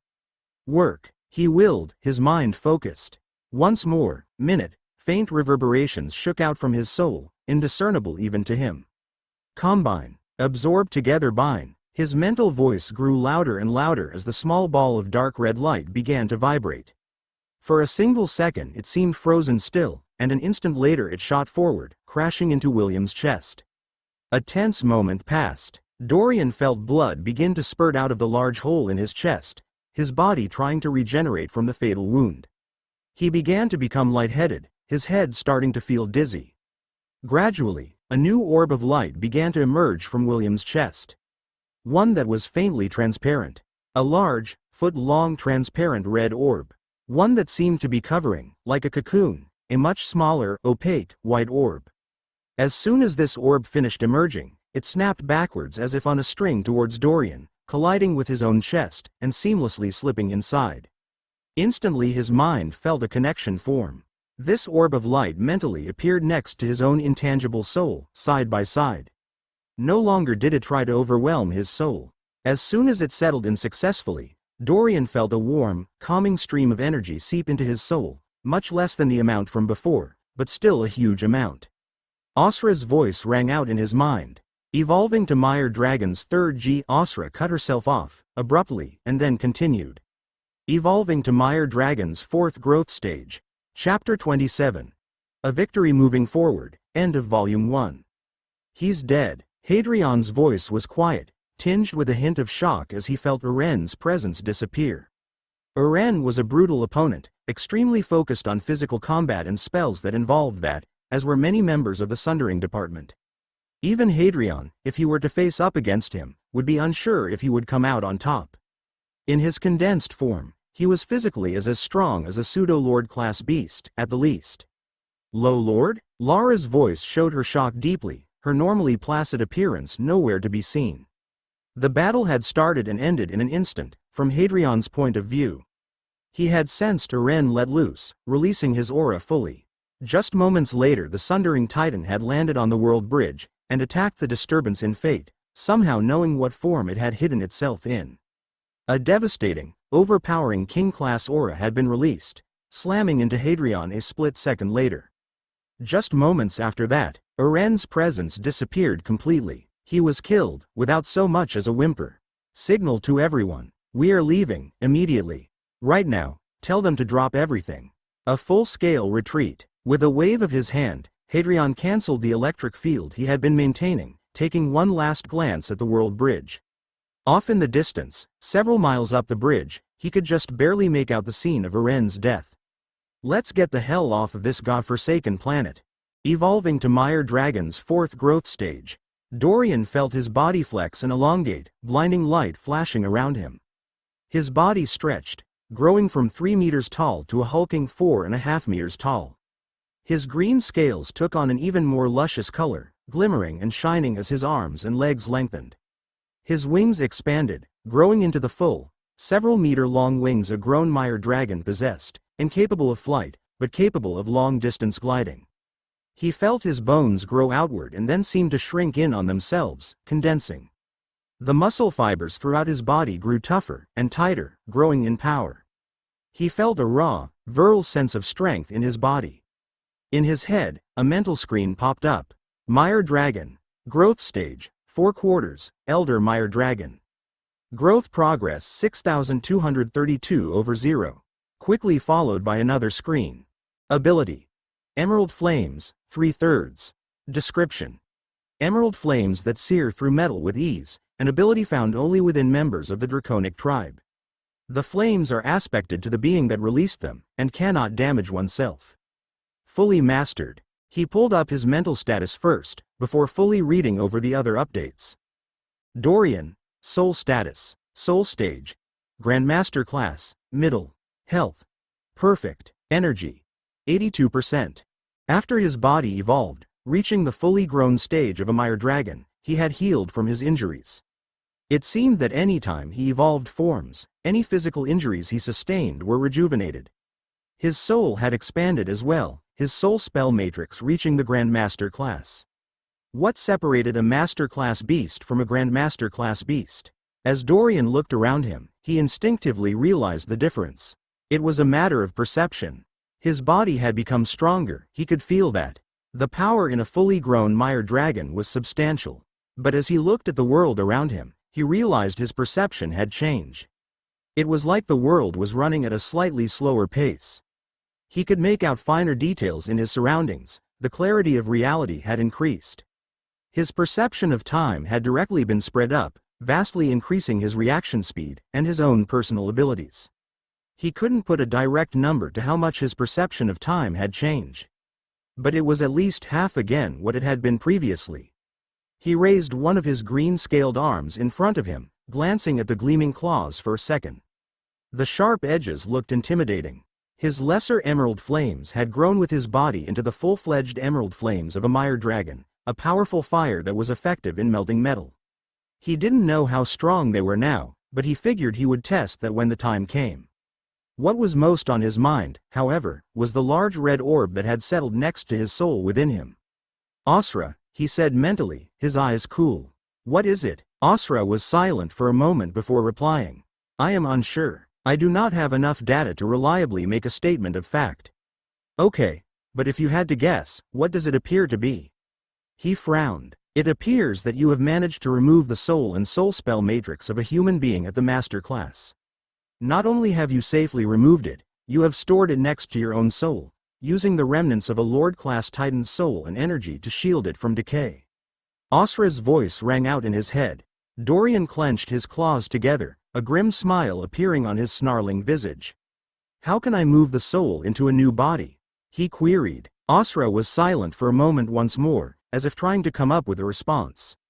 The data I have leads me to no reliable conclusion. If we had to guess, Asra. He cut the genie off impatiently. To restore a physical form to a being that is only a soul and soul spell matrix would be difficult. Creating a body that matches the wavelength of a creature's soul is not easy. The circulatory, endocrine, muscular, lymphatic, and nervous system must be perfectly in tune with the being's soul. A single mistake will lead to discordancy, and the soul rejecting the body and perishing. Asra began. Dorian paused, thinking over what Asra said. But it is something I can do? He asked. Your soul spell matrix is specialized for transformations of flesh and bloodlines. It is entirely geared towards your own unique soul, however. With that said, it should be feasible to use your soul spell matrix to create a new body for this masterclass lost soul. Dorian's heart flipped as heard this. Asra continued. However, this was not the intended purpose of your soul spell matrix. Creating such a form would require you to completely remove any trace of your own soul from it, and painstakingly craft it to match the wavelength of the lost soul. Mentally, an image of the pale, white orb appeared in his mind. Something cannot be created from nothing. Creating a new master class form and cleansing it of your own presence is something you would need to do manually, and would require a gargantuan amount of energy. Dorian nodded, unsurprised. How much energy? I cannot currently compute a reliable figure. You currently have 6,232 units of energy stored in your soul. Evolving a form to the master class normally would require around 3,000 to 15,000 units of energy, depending on the scale of the bloodline. Asra continued. To completely create a brand new form to match this master class soul spell matrix will require at least 1,000 times this amount of energy. Dorian's eyes opened wide in shock as he learned the total value. Taking 3,000 to 15,000 and multiplying it by 1,000 would mean he would need millions of units of energy to bring William back. This range of energy is almost equal to the cost of evolving a Grandmaster class beast to the Lord class by using one's bloodline. Evolving to the Grandmaster class, the same class as your Mire Dragon's 4th growth stage, costs approximately 50,000 to 100,000 units of energy. Single quote. Dorian had completely skipped over the Mire Dragon's 3rd growth stage and hadn't gotten a chance to see the energy values he'd need to evolve. He'd assumed that the 3rd growth stage would be Grandmaster class, but apparently he'd been wrong. What class was my 3rd growth stage at?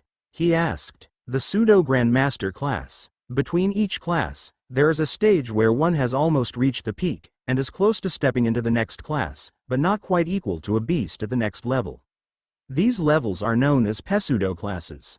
Asra shared more information. Dorian focused back on the massive amount of energy he would need. Achieving such a substantial amount was incredibly daunting. Without asking, however, Asra added an extra note.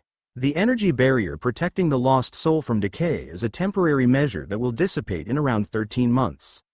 It is impossible to replenish. I will be able to make a more accurate estimate as time goes on. His eyes widened at that, and he asked the obvious question. What happens when the barrier fades and it's not protected from decay? The soul and soul spell matrix will slowly dissipate, falling apart and vanishing from this world. What happens to it after is unknown. Asra answered. Dorian exhaled sharply, air blasting out of his draconic snout. He took a deep breath and then sighed, rubbing his forehead out of habit, though taking care not to stab himself this time.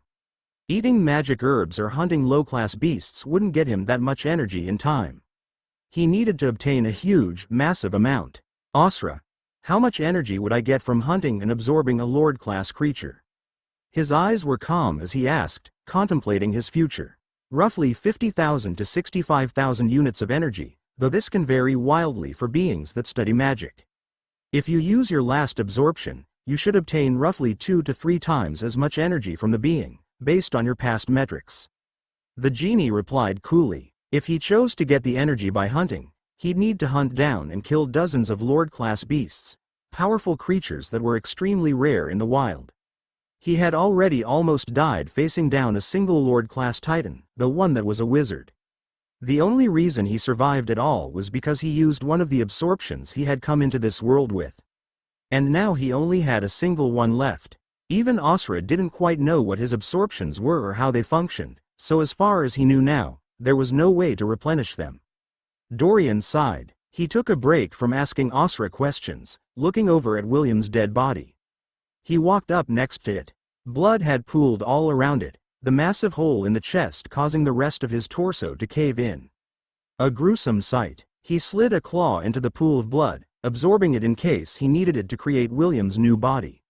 He then stabbed his claws into the ground next to the body, ripping up a large chunk of earth with a casual wave. Dust and debris shot up into the air, temporarily blinding him. He shook his head, clearing his eyes. He picked up William's body respectfully, and placed it in the grave. He looked down at William's body one last time. He bowed his head, and stayed bowed for a full 10 seconds. And then slowly rose, his eyes glimmering. He shoveled the dirt he'd scooped out over the grave, burying William's corpse, and then smoothened out the top. Gently, he unleashed a small stream of emerald flames, melting the earth together into a tough, rocky surface. He carved a small English W into the ground, and bowed his head one more time. "Just wait a little while, friend," he said, his voice quiet. "I won't thank you now. I'll thank you later, face to face." As he finished making William's makeshift grave, a spark of an idea lit up in his mind. It might be impossible to gather all that energy by hunting beasts, but what if he tapped into a massive store of treasure?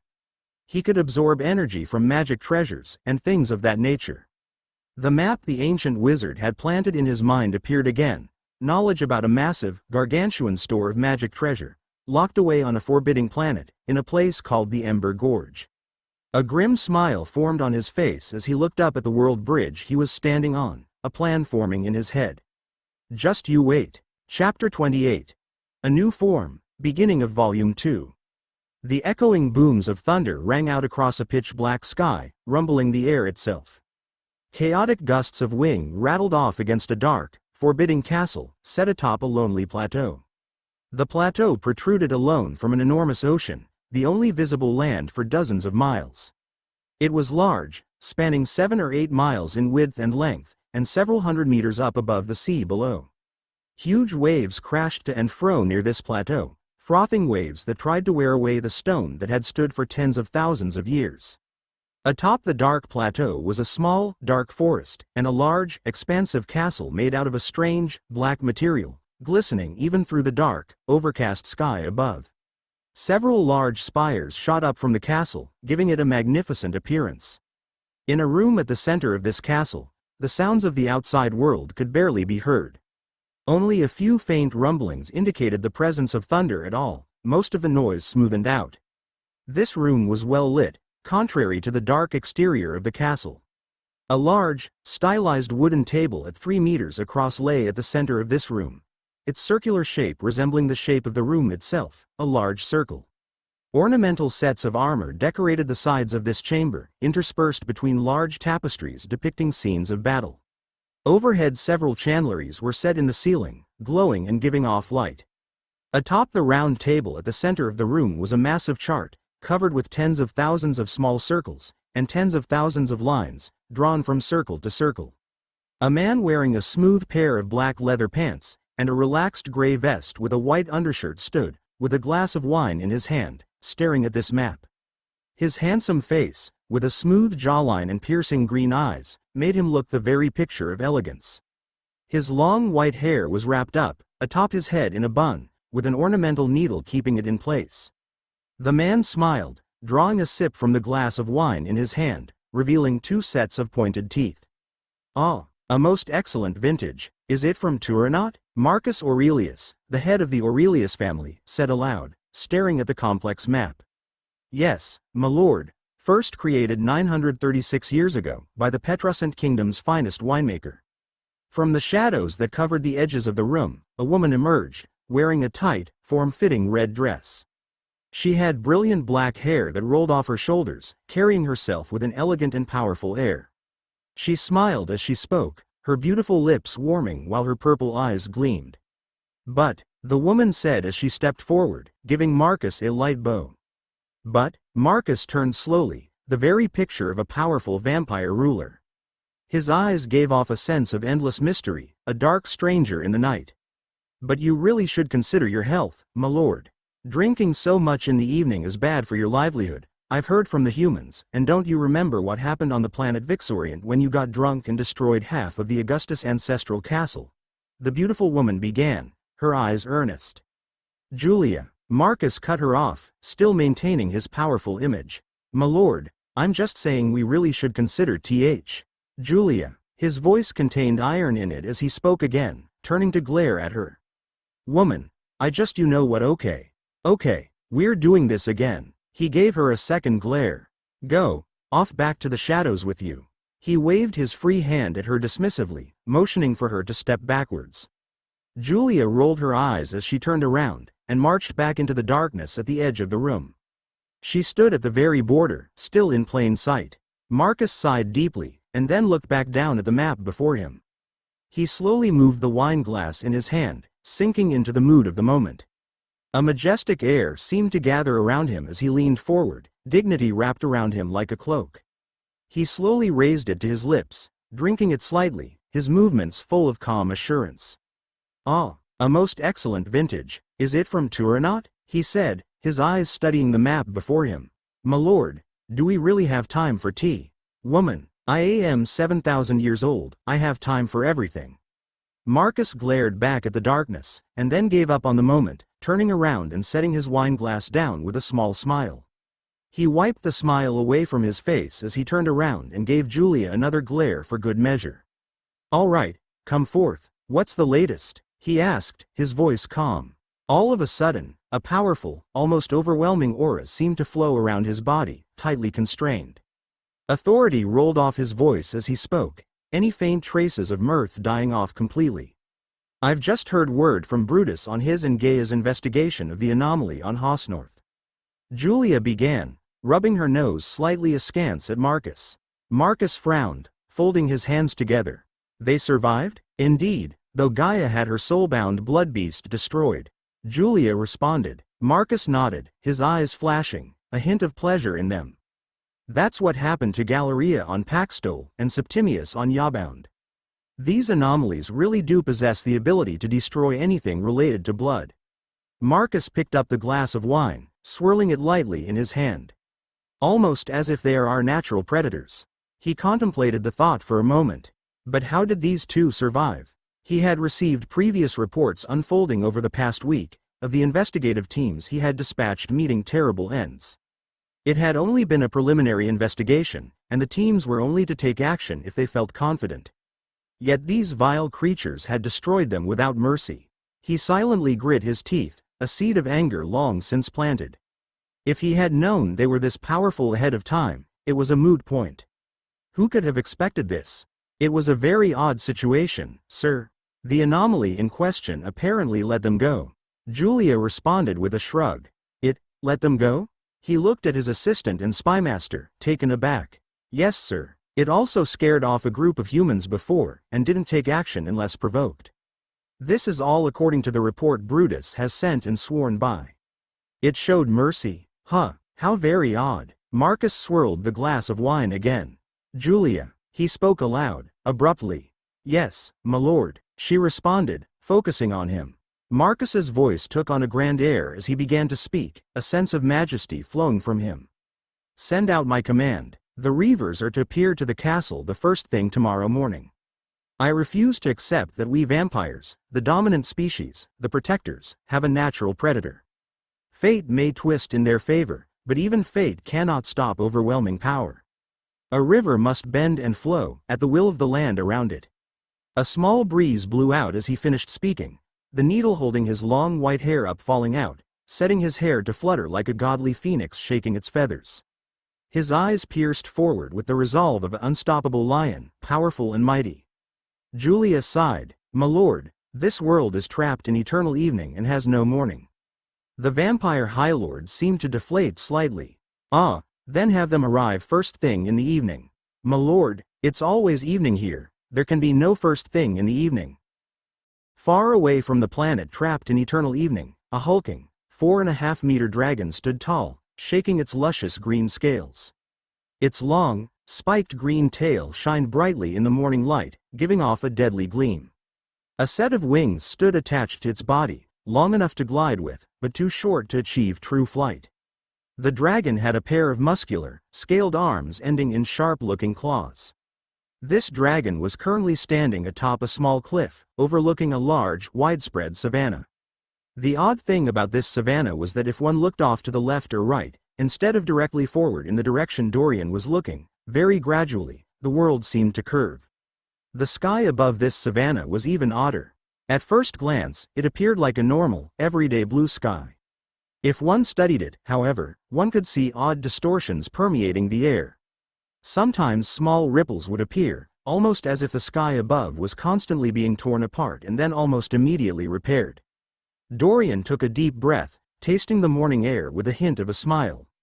It felt good to be alive. Sure, he had a lot of things weighing him down. But, right now, he was alive. And that was a thing to celebrate.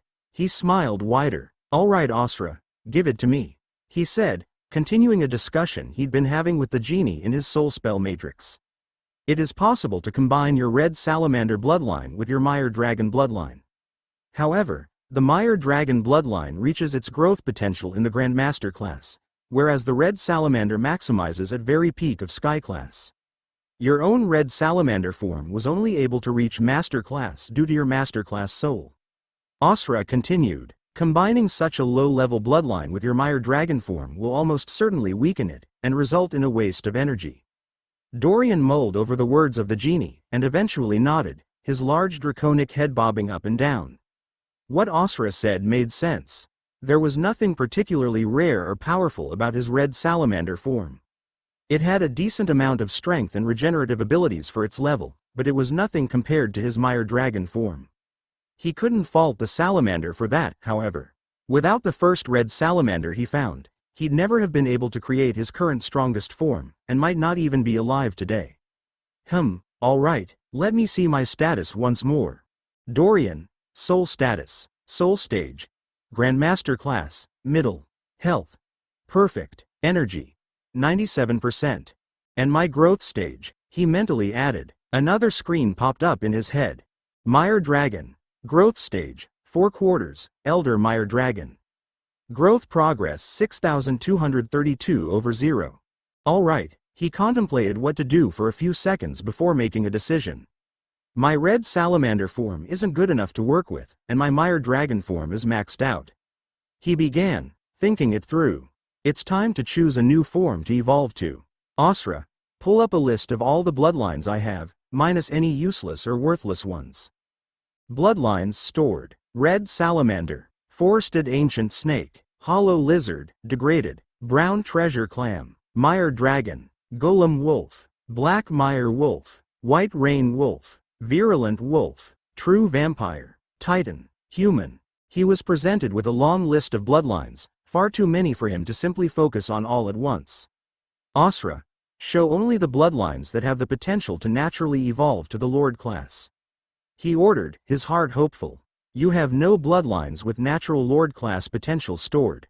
Dorian sighed, and then shrugged, an odd motion in his large draconic figure. It had been worth a shot. Fine. Show only Grandmaster class bloodlines. The screen in his mind blurred for a moment and then reappeared.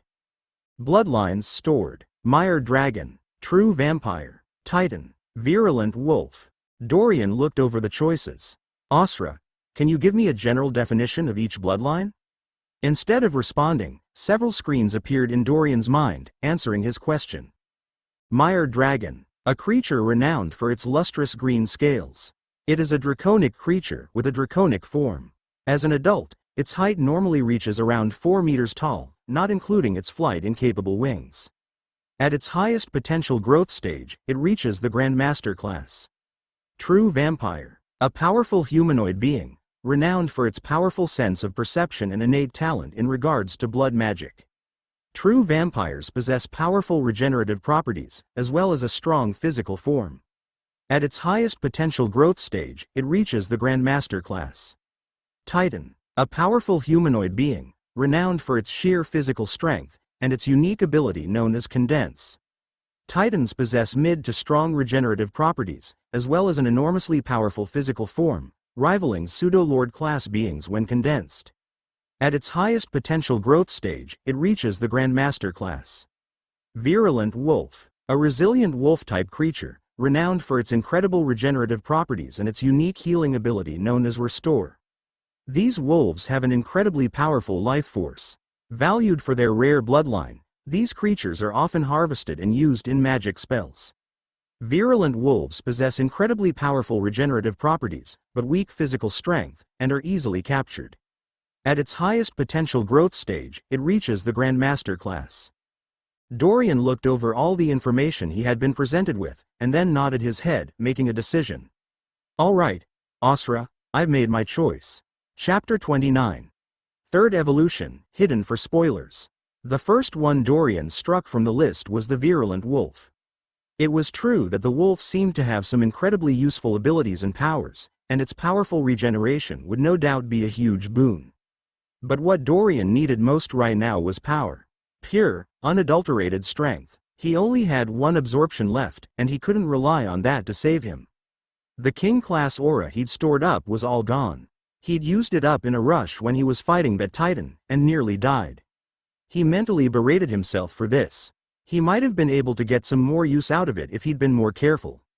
The sheer shock and surprise of the attack had forced his hand, however. Next, Dorian looked between the two other choices. Becoming a vampire, or becoming a titan. After a few moments of consideration, the choice became clear to him. He would first become a titan. Those vampire nobles had been very powerful when he faced off against them, and he had personally witnessed their awe-inspiring blood magic. But Dorian knew his limits. From what he knew, it took years to get anywhere serious with magic, and even if he gained an innate sense for it, it would still take time for him to take full advantage of it. He'd never practiced magic before, after all. Magic, through the baptism of the laws of the universe, could lift a creature above its normal limit of growth. But it required a great deal of understanding and time.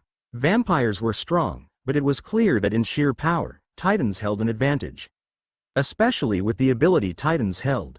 Asra, evolve me into a titan. A flash of light surrounded him, and he abruptly found himself in a misty white landscape. His evolution space, an intangible mental area where he would begin to evolve. In the real world, it would simply appear as if he was dozing. Time ran oddly in his evolution space, his thoughts accelerated. A ball of light appeared in front of him, Asra's form. A visualization of a titan appeared in front of Dorian.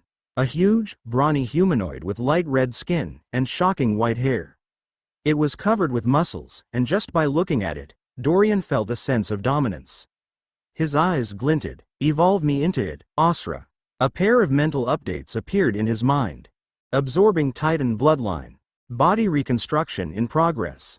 A brief period of time passed, but what seemed like forever for Dorian.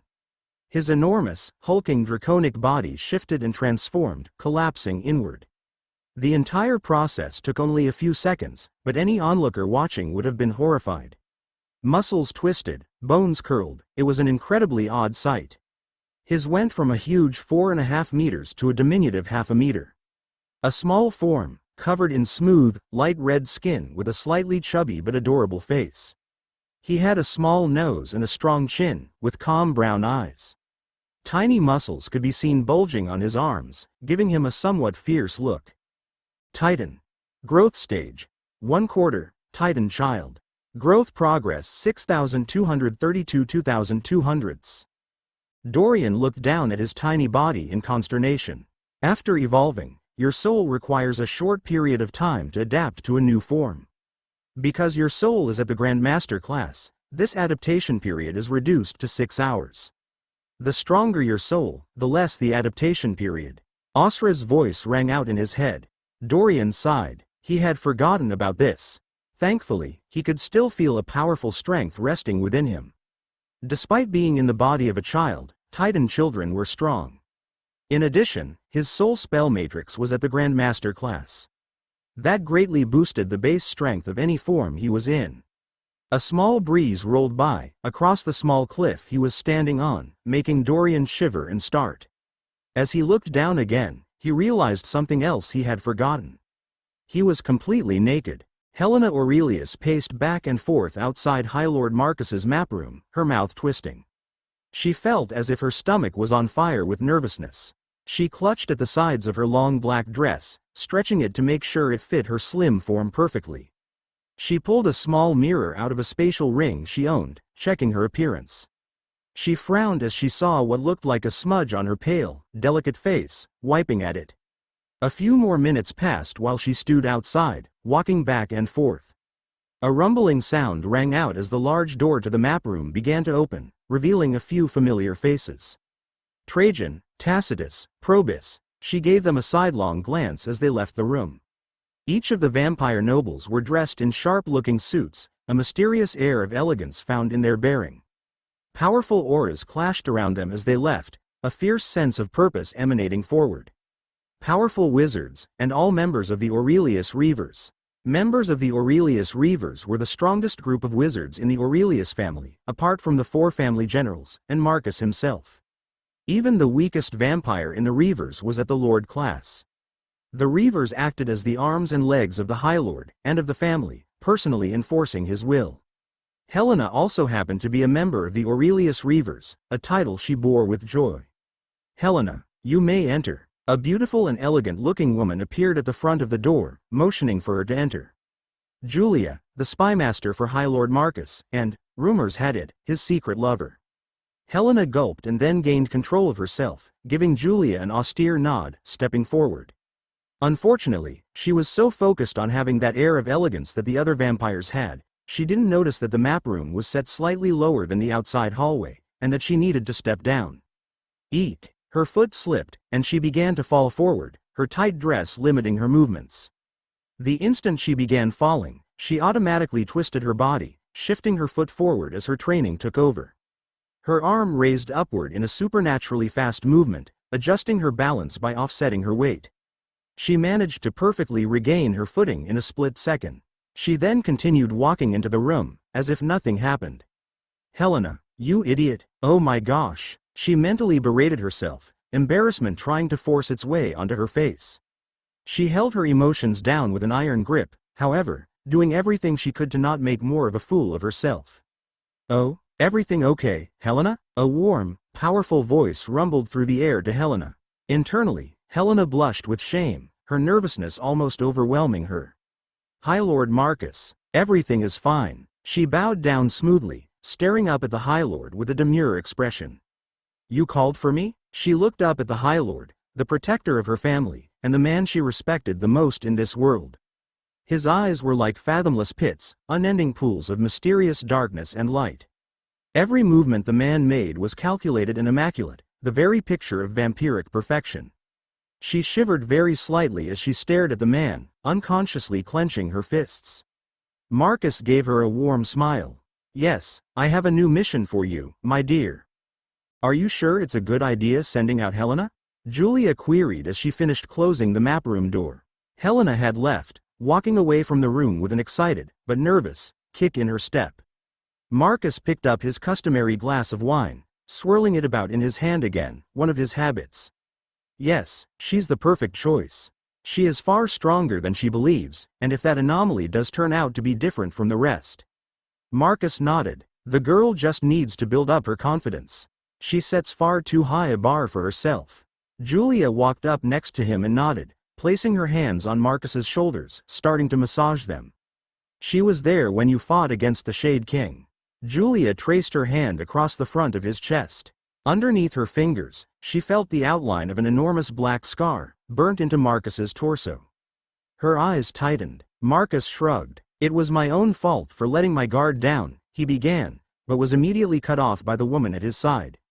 "If you hadn't been injured in your duel with Telman," Julia responded, her voice heated. "Hardly a duel, now was it? All 3 of us went at him," he cut her off back. "Only because he is a freak of nature. No single being would dare to take on the Mad King alone." Julia cut him off once more, and then glared at him, daring him to respond.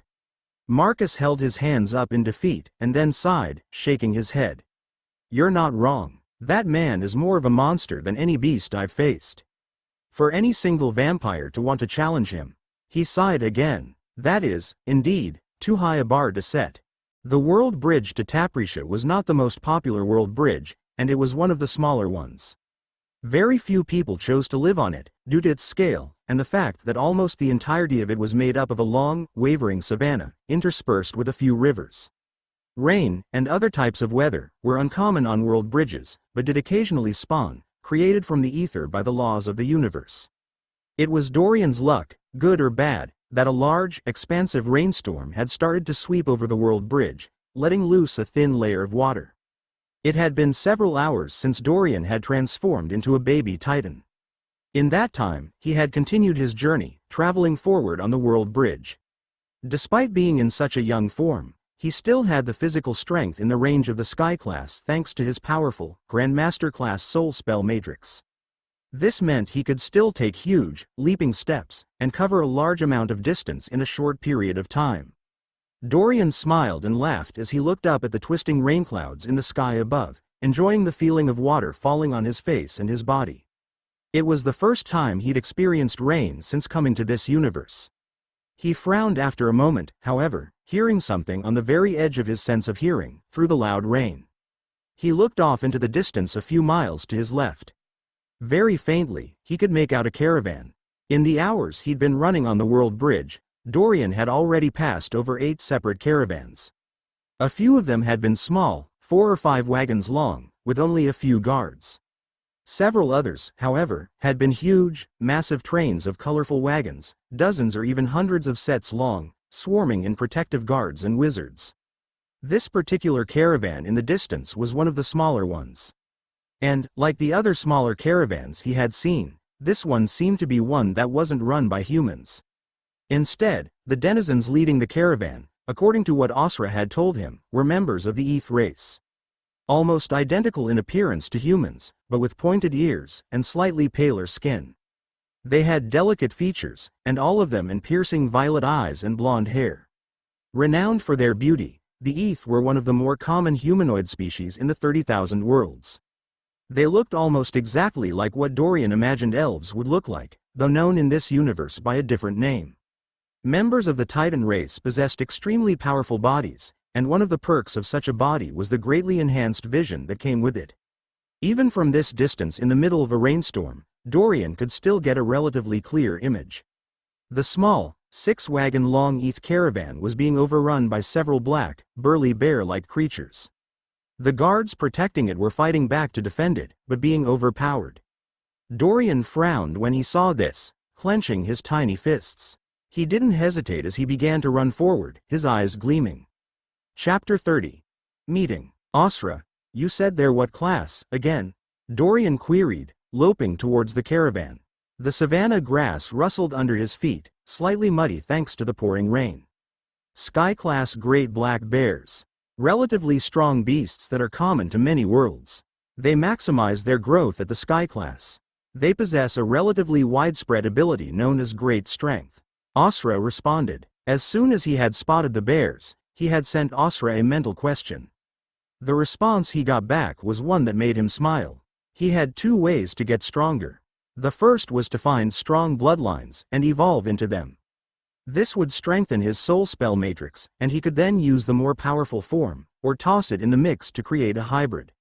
He could only safely mix bloodlines he had fully grown. His soul spell matrix needed to fully adapt to a bloodline and have its growth and information fully recorded before he could attempt to create a hybrid with it. According to Asra, however, hybrid beasts weren't necessarily stronger, and some bloodlines might simply overpower others. The other way he had to get stronger was much simpler. Any time he learned an ability, that ability was engraved in his soul spell matrix, and one he could always activate, no matter his form. If he kept stacking more and more useful abilities, a clear path to power opened up to him. If he jumped in to save the Eth caravan, he might expose himself to the people hunting him, if they planned on continuing after he killed the Titan. They might not know he was a Titan right now, but there was no telling. Still, the opportunity to snag a good ability, here and now, was too big to skip on. He probably would have still helped them out even if there wasn't a good ability up for grab, but he ignored that, shrugging. He also felt, for some strange reason, that he was strangely drawn to the caravan. He couldn't tell why. He hadn't felt this feeling from any of the other caravans. With great power comes great responsibility, he said out loud, nodding his head. His voice was high-pitched and came out a little odd-sounding. He wasn't fully used to this new form. He flexed his fingers and readied himself, nearing the caravan. "Get to the front, quickly," Lore yelled out, clasping his hands in front of him. He readied himself to cast a spell, looking for an opening as his fellow guards defended against the wild beast attack. His pale face was even paler in light of the attack, his delicate lips pulled up in a fierce frown. He used his elbow to wipe some of the rainwater out of his eyes, the equivalent of adrenaline for ethmen pumping through his veins. Today was turning out to be an awful day. After checking in with the Golden Moon Mercenary Alliance, he and his men had taken a commission to transport a pair of merchants to Taprisha. It was a simple journey, along a relatively safe route. The merchants wanted privacy, so they moved in a small group. The world bridge to Taprisha was one of the safer ones, and while beasts of all kinds did flock the savannah grounds, very few would have the guts to attack a caravan, even a small one. To have a group of sky-class beasts attack a caravan along this route was practically unheard of. Especially in this godforsaken rain. Gravity magic. 10-ton blow. He cast a spell out, sending one of the 5 huge bears attacking them flying. A large ball of air had been compressed and then blasted forward, knocking against the 2.5-meter-tall brute with the force of 10 tons. Black blood burst as the bear's shoulder caved in, cracking sounds ringing out. Lore watched, however, as the bear's shoulders and arm began to reform themselves, healing to a perfect condition. "How?" he sputtered, cursing his terrible luck. These appeared to be great black bears, but they must be some other rare breed. He had never heard of a great black bear that possessed the power to instantly regenerate. There were 10 armed fighters in his troop, all at the sky class, and just one other wizard. Unfortunately, Lizzie, the other wizard, had fallen ill and had stayed back on Hossnorth, leaving him as the sole backup. Buck, get back." The yells of some of his fighters rang out as they tried to stall the bears, and were smashed backward. The white leather armor his men wore was designed to protect against physical impacts, magically enhanced. In the face of the bears' attacks, however, it seemed to crumple almost too easily. "Protect the passengers," Lore sputtered out, gathering himself to cast another spell. Unfortunately, his men had fallen into disarray as the bears overran them, smashing several of them backward. Half of his fighters were on the ground, groaning in pain and unable to stand. One of the bears, the largest of the group, hurtled towards one of the wagons at the front, a large, painted black wagon with enchanted gray wheels. The wagon carrying the passengers they were commissioned to protect. No. The closer Dorian got to the caravan, the more and more he felt drawn here. As if he had some connection. It was incredibly unsettling to him. Thanks to his diminutive form, the ongoing fight, and the downpour, none of the bears or ethmen had noticed his arrival. The eth warriors were geared up in white leather armor, stained gray or beige by dust and time, and armed with deadly swords or iron maces. Half of them were lying on the ground, either dead or injured, while the rest were desperately fighting against the attacking great black bears. Dorian saw a single ethman dressed in travel-stained gray robes, giving off the appearance of a wizard. As he finished taking everything in, he saw one of the bears break past the defensive line and charge towards one of the caravan wagons. It threw up dirt, grass, and mud as its paws tore up the ground, hurtling it forward. Dorian clenched his fist and then leapt forward. As he did so, he activated his Flame Claws ability. In his Titan form, it made both of his hands glow a fiery red and feel faintly uncomfortable. Steam rose from them as his now flaming hands collided with the rain. The slight, uncomfortable feeling made him frown. It seemed even though he could access the ability, not all abilities would work perfectly in every form. He shook the thought from his head as he sailed through the air, smashing towards the huge bear. Lore called on everything he had, clasping his hands as he tried to send a gravity wave over and disrupt the great black bear before it killed their clients. If they failed to at least protect their charges, they would be expelled from the Golden Moon Mercenary Alliance without a second thought. He had built his entire livelihood on getting accepted into the prestigious, extremely famous organization, and while he might only be on the very lowest rung, it was still a rung he took great pride in. He absolutely could not fail this. As long as he could save the merchants, and make it out of here alive, everything could be salvaged. His heart was racked with pain, however, at the sight of his injured men. He knew he couldn't save them all. He also knew there was no way he could cast his spell in time. He watched in helpless horror as the bear slammed down next to the wagon, and began to charge into it. At least, that was what it tried to do. Before it managed to even scratch the surface of the passenger wagon, Lore froze, staring at the most absurd thing he had ever seen in his life. A naked, red-skinned toddler sailing through the rain with hands that appeared to be on fire. The toddler smashed down hard on the ground next to the wagon and stepped forward, punching the great black bear with his bare hands. Thud! A punch that sent the great black bear flying several meters backward, a huge hole in the center of its chest. Black blood seeped out of parts of the hole, burnt skin sealing off most of the damage. His men that were still fighting all turned and stared, as did the attacking bears, turning creepily in unison. The naked toddler landed on the ground without a hitch, looking down at his own hands as if in surprise, before turning towards Lore. "Don't worry, this godly titan is here to save you." Dorian gave the wizard a reassuring smile, unaware of how unnerving his actions and appearance made him seem.